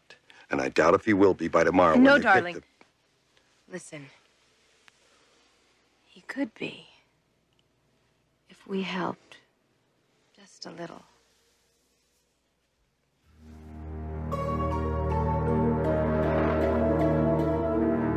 So, what do? Sit around here and do nothing? While we lose everything we've worked for? Do nothing? While he shoves you out for that crook? You're not serious. You said you killed a man once. In the army. He's up there alone at that lodge. No witnesses, no motive. And you have an alibi. You were with me all night. And it will all be too true. I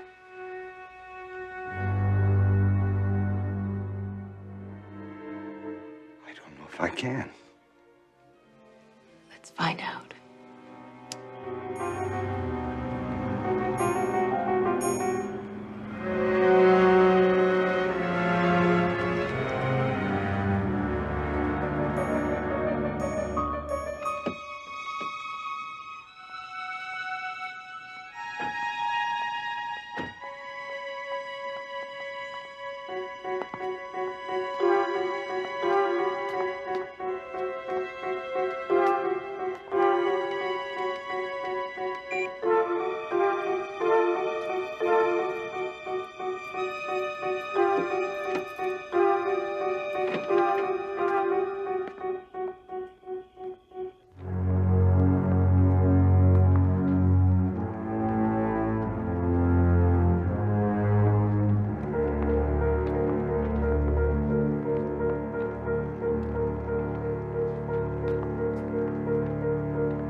Do it! Shoot him! Shoot him!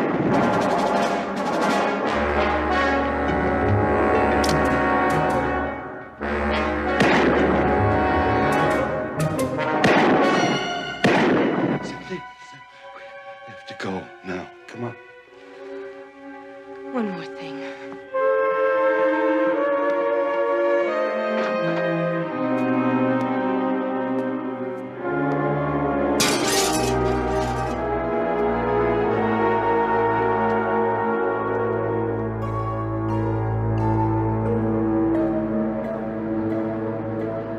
Good morning, Caroline. Oh. Is Mr. Duncan in yet? Oh, I'm sorry, Mr. Covington, he's not. Oh, any idea when? Yeah, I don't know what his schedule is. I haven't spoken to him since yesterday afternoon. Oh. Okay, thank you, Caroline. It's nothing pressing. I don't understand. Why haven't they found the body? Why is it taking so long? Darling, it's only been a few hours. The caretaker probably hasn't even checked the house yet. Shouldn't we do something? Shouldn't we? No. Absolutely not. And unless you want to come home for lunch. I'd like that, but I'd better stay. Ned, excuse me. I understand you were looking for me. Oh, no. Yeah, are you all right? You look terrible. I'm fine. Excuse me, Mr. Duncan? What is it? Detective Morgan. Homicide. What can I do for you? We hear about a murder. What? Who? Your caretaker up at your lodge. He found the body. It's one of your employees. Carl Jennings.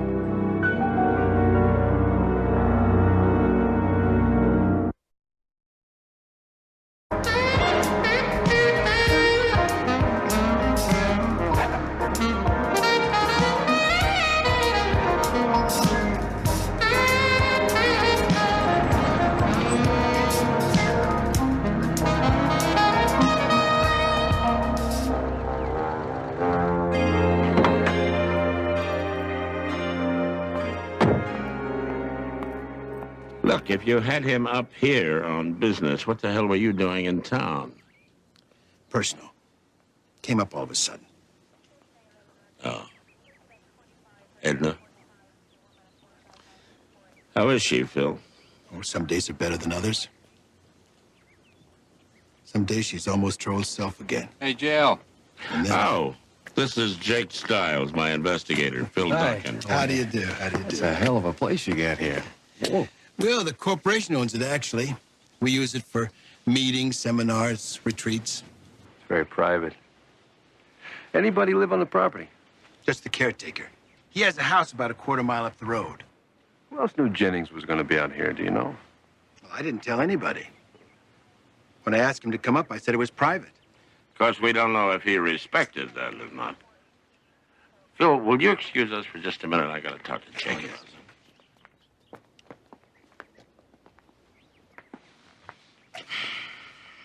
Think it was robbery?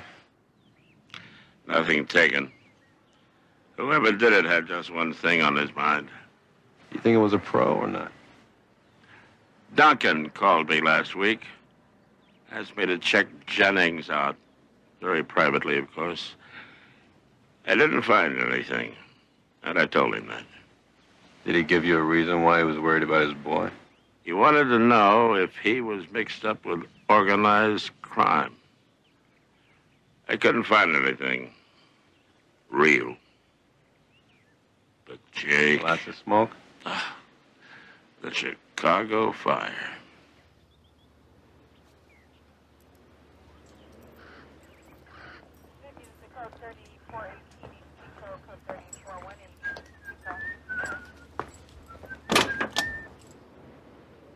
Damn. Sap.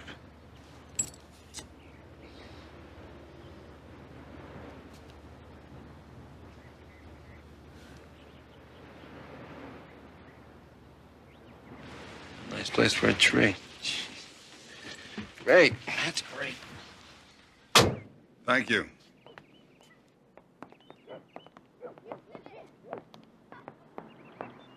I've forgotten just how delicious these taste. When people are as poor as we were, they're a real treat. I remember you used to call them tube steak al fresco. You don't have to be quite so happy about it. What the hell are we gonna do? Nothing. Absolutely nothing. About Jennings, that is. What do you mean?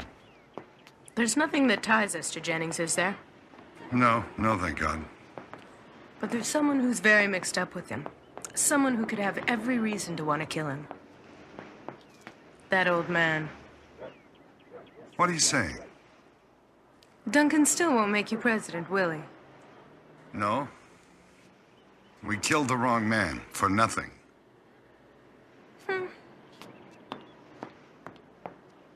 Not exactly. It's so simple, darling. Elimination. What, now you want to kill Duncan? Cynthia, that's impossible. No, that wouldn't work. Then it would be obvious we did it. No. I'm thinking of letting the law take care of Duncan. Well, somebody had to kill Jennings, right?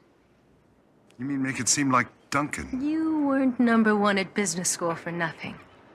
Now, the practical details. Can you get Jennings' ledger sheet? The one with Duncan's blackmail payments on it? I can break into his office again. And the pictures, too? I'll even help. Late at night, scared out of our minds that security guard will catch us. Do you really think we could frame Duncan for murder?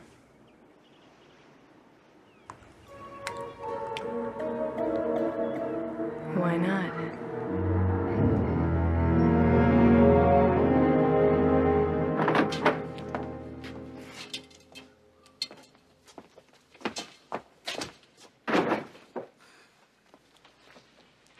Sorry, Jake. It's just professional attention. No problem. I love this part. Your message was you wanted a meeting. Thanks. You're here because I owe you a favor. Listening to what you got to say makes us even. Anything more than paying attention, well, we negotiate. Well, lucky for me, I've got something else to trade. I need some information, Sid, about Carl Jennings. We sent flowers. Who hit him? Could be an easy answer. It all depends on what you got. How about your kid brother, Vinny?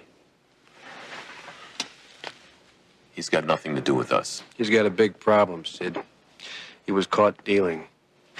Hey, he's an enterprising kid. Maybe.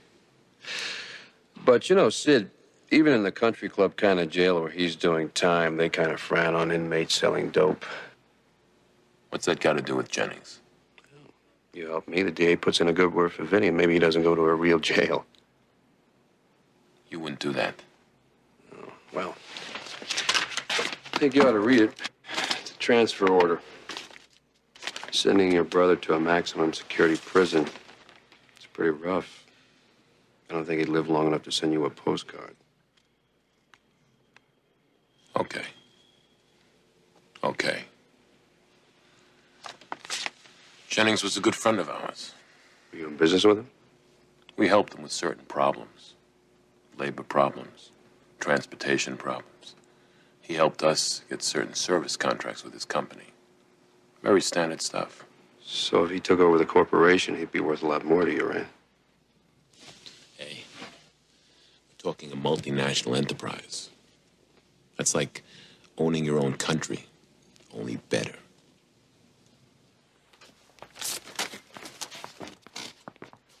We'd be crazy to kill him. And Jake, we may be crooked, but we sure ain't crazy. Now, about Vinny.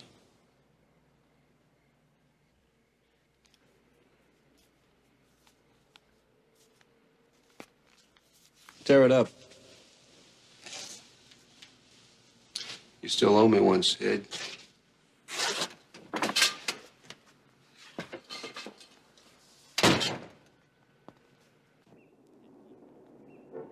I checked Jennings' bank accounts. Lots of cash, no real debt. I also asked about girlfriends. It was more like model of the week. Yeah? You should have seen some of those pictures.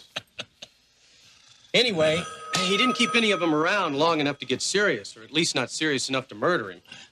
Lucille! Lucille! Mr. McCabe, she's at the copy machine. That's a lie. That woman doesn't know how to use a copy machine. Yes, McCabe.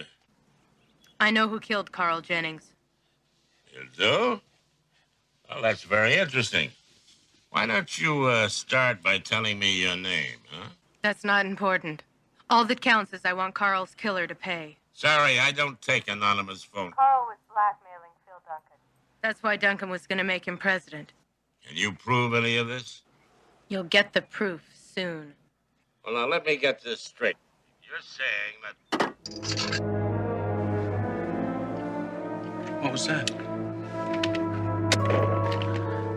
I'm not sure.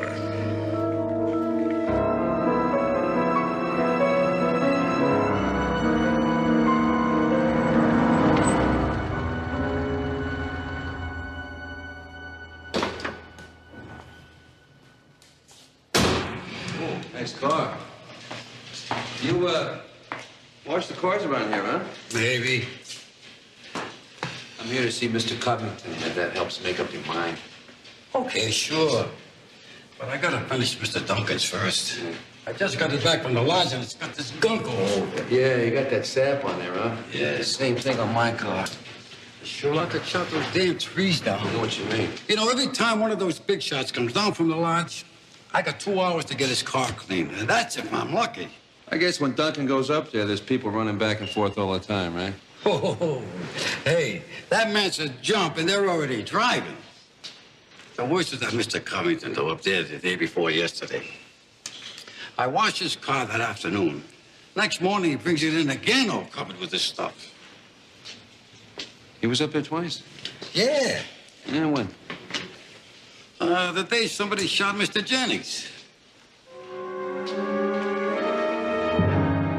Covington was up at the lodge twice. Once when Duncan told him he wasn't getting the job, and the other time was when he went up there to kill Jennings. Sounds logical. Well, what it sounds like is circumstantial. Now, let me give you an example of real evidence, huh? I got a special delivery today. Anonymous. Ledger sheets showing Duncan was making payoffs to Jennings. And some very embarrassing photographs. You mean Duncan killed him to stop the blackmail? That means appearing to give him the big job was just a cover. That sounds persuasive to me. How do you explain the burglar alarm? Now, the caretaker says that when Jennings was up there, he always kept the burglar alarm on because he was real paranoid. Matter of fact, he even saw it on when he made his last rounds. Well, it didn't go off when the killer broke the window because somebody had already turned it off. Now, I have a positive theory about that. See whether it was Covington or Duncan. Either one turns off the alarm and shoots Jennings, then breaks the window to make it look like someone from outside. The burglar alarm is clue neutral. Clue neutral? Unless the two of you have... I don't want to hear about clue neutral. I've got evidence. And for the moment, it points to Duncan. Except the sap on the car. How do you explain Covington's second trip to the lodge? You can't explain that. I'll check out Duncan, and you look at Covington. But for Lord's sake, be careful, because remember, you've got no case. Come on, Derek. Damn it.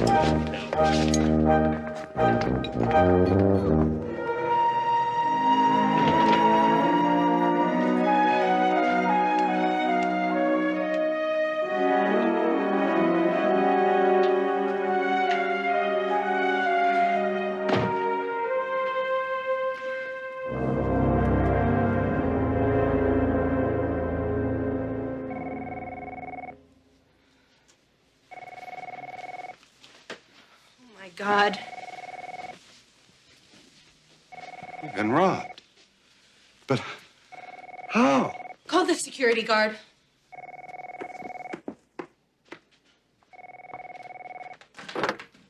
Hello.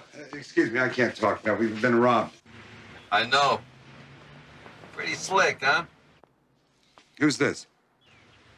I represent some people who were real upset about Mr. Jennings' untimely death. Real upset. What's that got to do with me? Well, we cleaned your place out to get your attention. Thought we'd show you what can happen in your own security building in broad daylight. Kind of makes you stop and think, doesn't it? What do you want? Well, I thought we'd have a little talk over lunch. You don't have anything to discuss. Before you get too impulsive, turn around and look behind you. See, my boss is getting very upset. He's convinced you murdered Mr. Jennings.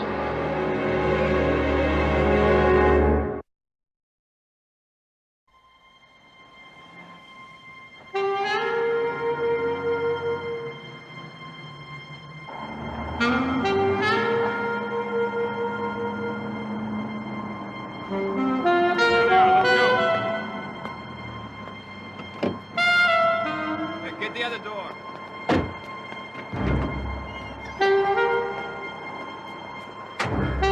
All right, let it down.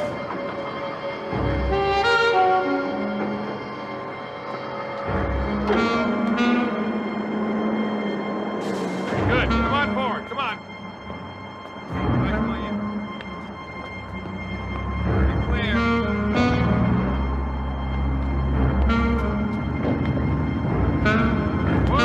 Whoa, that's good.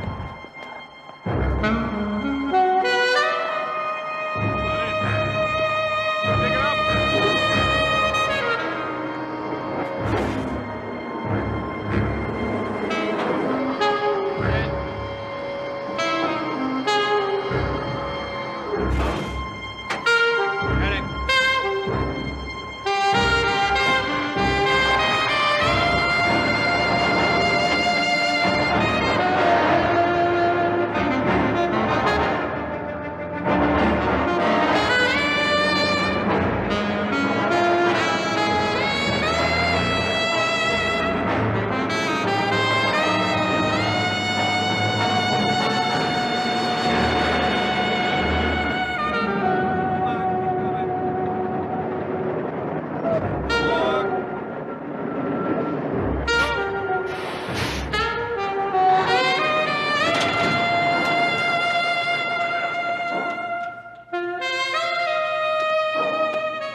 Over here.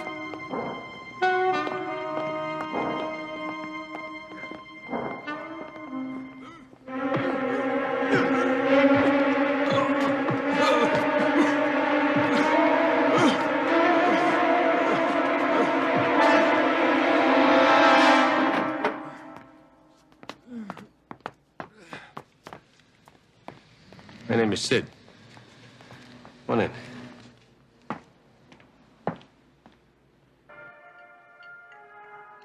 Chateau Charmant, 1958. $180 a bottle, but what the hell, I think it's a special occasion. Let's just stop it. It's a good wine. You should know it came from your wine closet. As a joke. I knew you had it, so I thought we'd have some here to make you feel at home.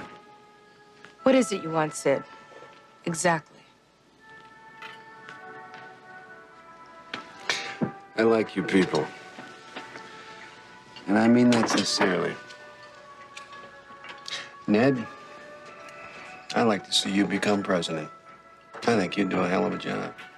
The only reason we came is to get our things back with as little trouble as possible. You return them, we're perfectly willing to forget the whole thing. You mean that? You have our word. Well, I like dealing with reasonable people. I wish I could say the same for the people I work for. Now, you want to talk about unreasonable and very unpleasant. Who are your employers? I hope you won't take offense, sir, by me saying this, but your wife has the most beautiful eyes I've ever seen in my life. What color are they anyway? They look like they're blue, but then there's this little green. Why don't we cut through this? We didn't kill Mr. Jennings. We don't know who did. Oh, I understand completely. Personally, if it was left up to me, I would be willing to forget about the murder. I realize it was the only alternative. You really didn't have a choice, Ned. You feel you deserve the job. One thing leads to another, and things just don't work out. We're leaving. Not before the lobster, Ed.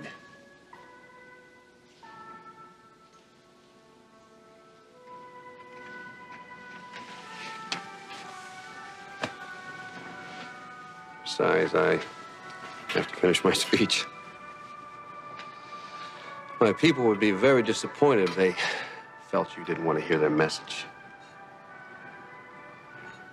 Now, as far as I'm concerned, I say no hard feelings, but my boss was really looking forward to working with Mr. Jennings.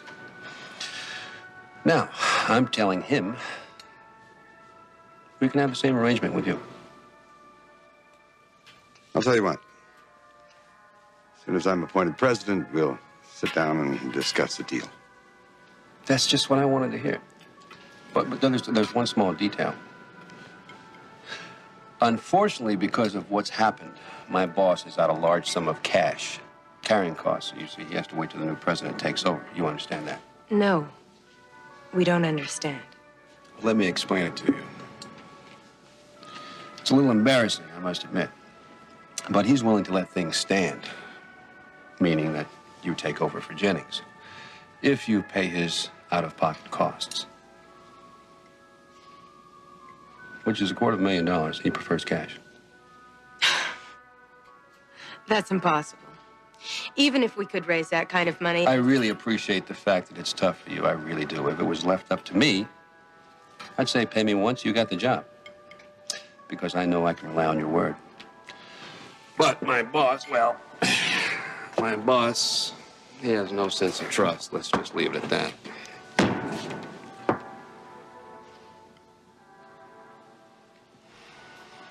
I suggest you enjoy the lunch. I know you two have quite a bit to talk about. And I meant what I said about your eyes.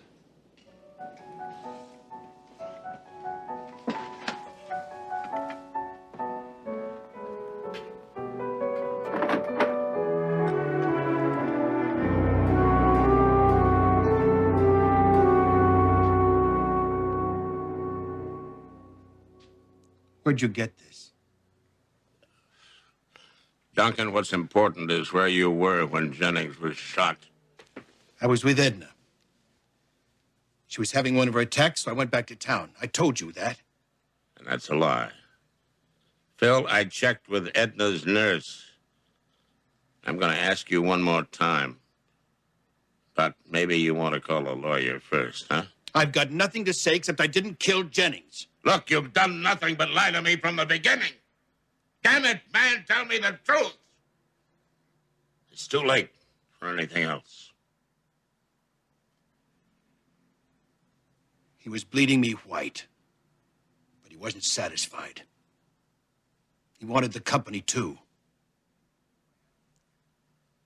That's why I asked you to check on him. I thought if you could time to organize crime, I'd have an out. But I couldn't. So you killed him. No, I didn't. I was with her. Did Jennings set you up with her? Yes, he did. That was the blackmail. Who is this woman you were with that night? Her name is Gloria Connor. And she can testify that you were with her the whole time? She can. Where is she? She has a condo at the beach. I bought it for her. She's out of town today. She'll be back tomorrow. All right, we'll talk to her then. I'll wait before making my decision. Thanks, J.O. I appreciate it.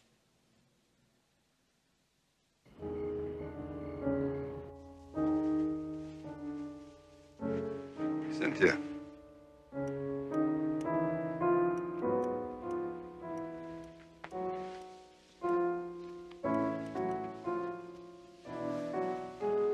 Cynthia, come back to bed.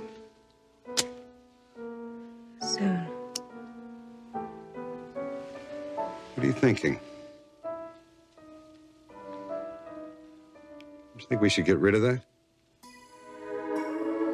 Maybe. Maybe we should keep it a little longer.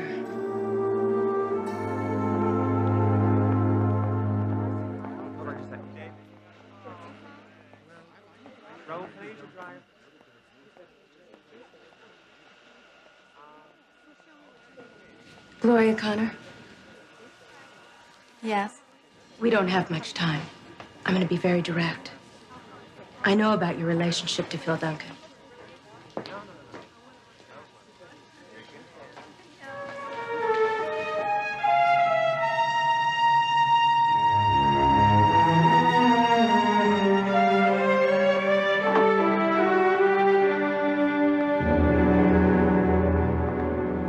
Gentlemen, I forgot to ask you to stop here while I call up to the party you're here to visit.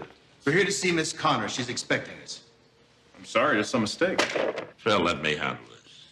I'm J.L. McCabe, the district attorney. Miss Connor has some information for us. Oh, that may be true, sir, but you won't get it here. Why not? She left. About an hour ago. You're wrong. I talked to her this morning. She's expecting us. All I know is she left here, took all of her luggage with her. Where'd she go? She didn't say. Well, she must have said something. She must have left a message for me, or... All she told me was she might be gone at least a year.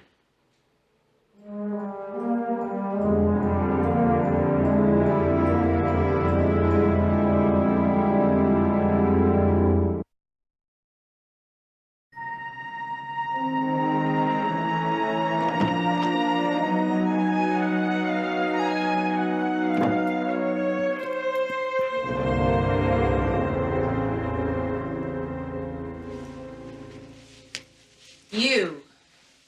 Hey, what is it with you people? You're out to all hours of the night? Well, I don't know how you can do it. What in the hell are you doing here? Tell you, I can't keep these kind of hours. I gotta get up in the morning. Listen, I made myself some coffee. You got a great coffee bean grinder in there. This coffee's terrific. I thought we were clear at lunch. We have nothing to tell you or give you. Cindy, honey, let me share something with you. I cannot go back and tell my boss that. He's got a very, very bad temper. Maybe you'd prefer to tell your story to the police. Ned, I think that's a hell of an idea. I think you ought to go pick up the phone and call them. I have to tell you, though, I'm a little hurt because I am coming here as a friend to find out how you're doing raising the $250,000. We explained. There's no possible way we can raise that kind of... Look, I think a couple of young, enterprising people like yourselves should be able to work it out. And by the way, I think this frame you're building around Duncan is terrific. I love it. The investigation of Phil Duncan is ridiculous. I know he's innocent. That's what I mean, Ned. Exactly the right amount of sincerity. I tell you, if there's anything my people can do for you, all you gotta do is give me a call. Because after all, we are practically business partners, are we not? I think you better leave. Yeah, I think you're right. I'm beat. Listen, Ned, Cindy, I hope you don't mind me about this money. I don't mean to pressure you. It's just I have people looking over my shoulders. You understand? Thank you for the coffee. I meant what I said about those beans. Great.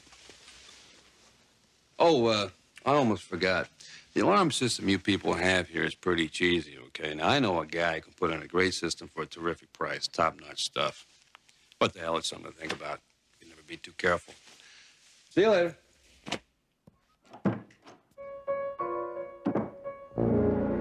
$250,000, Mr. Duncan. Cash. Tomorrow afternoon. What the hell is... Who are you? A friend of Gloria's. She's very sorry she left without saying goodbye. Where is she? Traveling.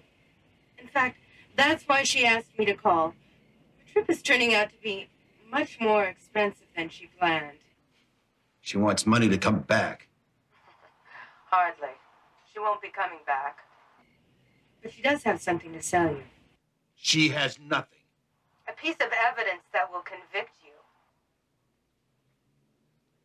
That's impossible. I'm innocent. That's for a jury to say.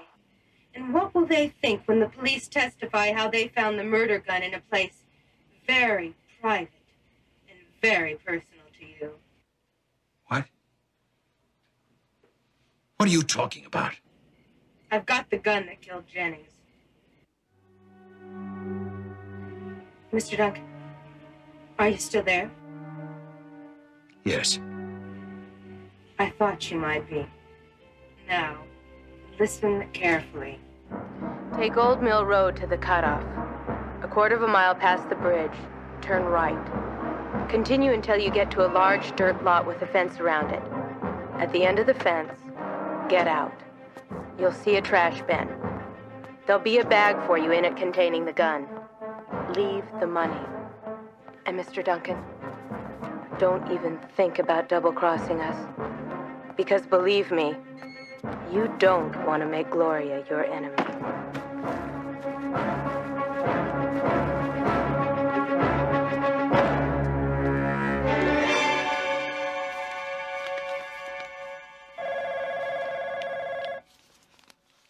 If you answer it now, I'll break your arm. You've reached the Covingtons. At the tone, please leave your message. Hey, guys, how's it going? I sure hope you're having a good time with that $250,000 because today's the deadline. Bring it to me at the company lodge tonight.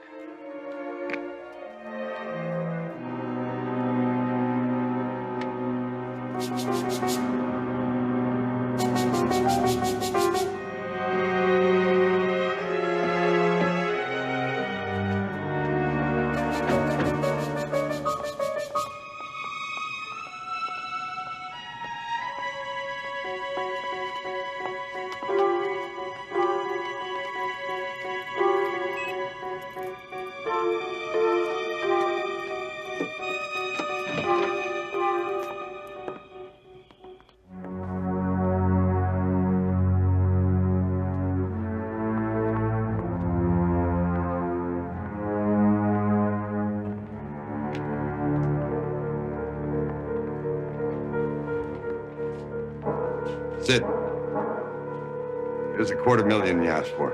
Here.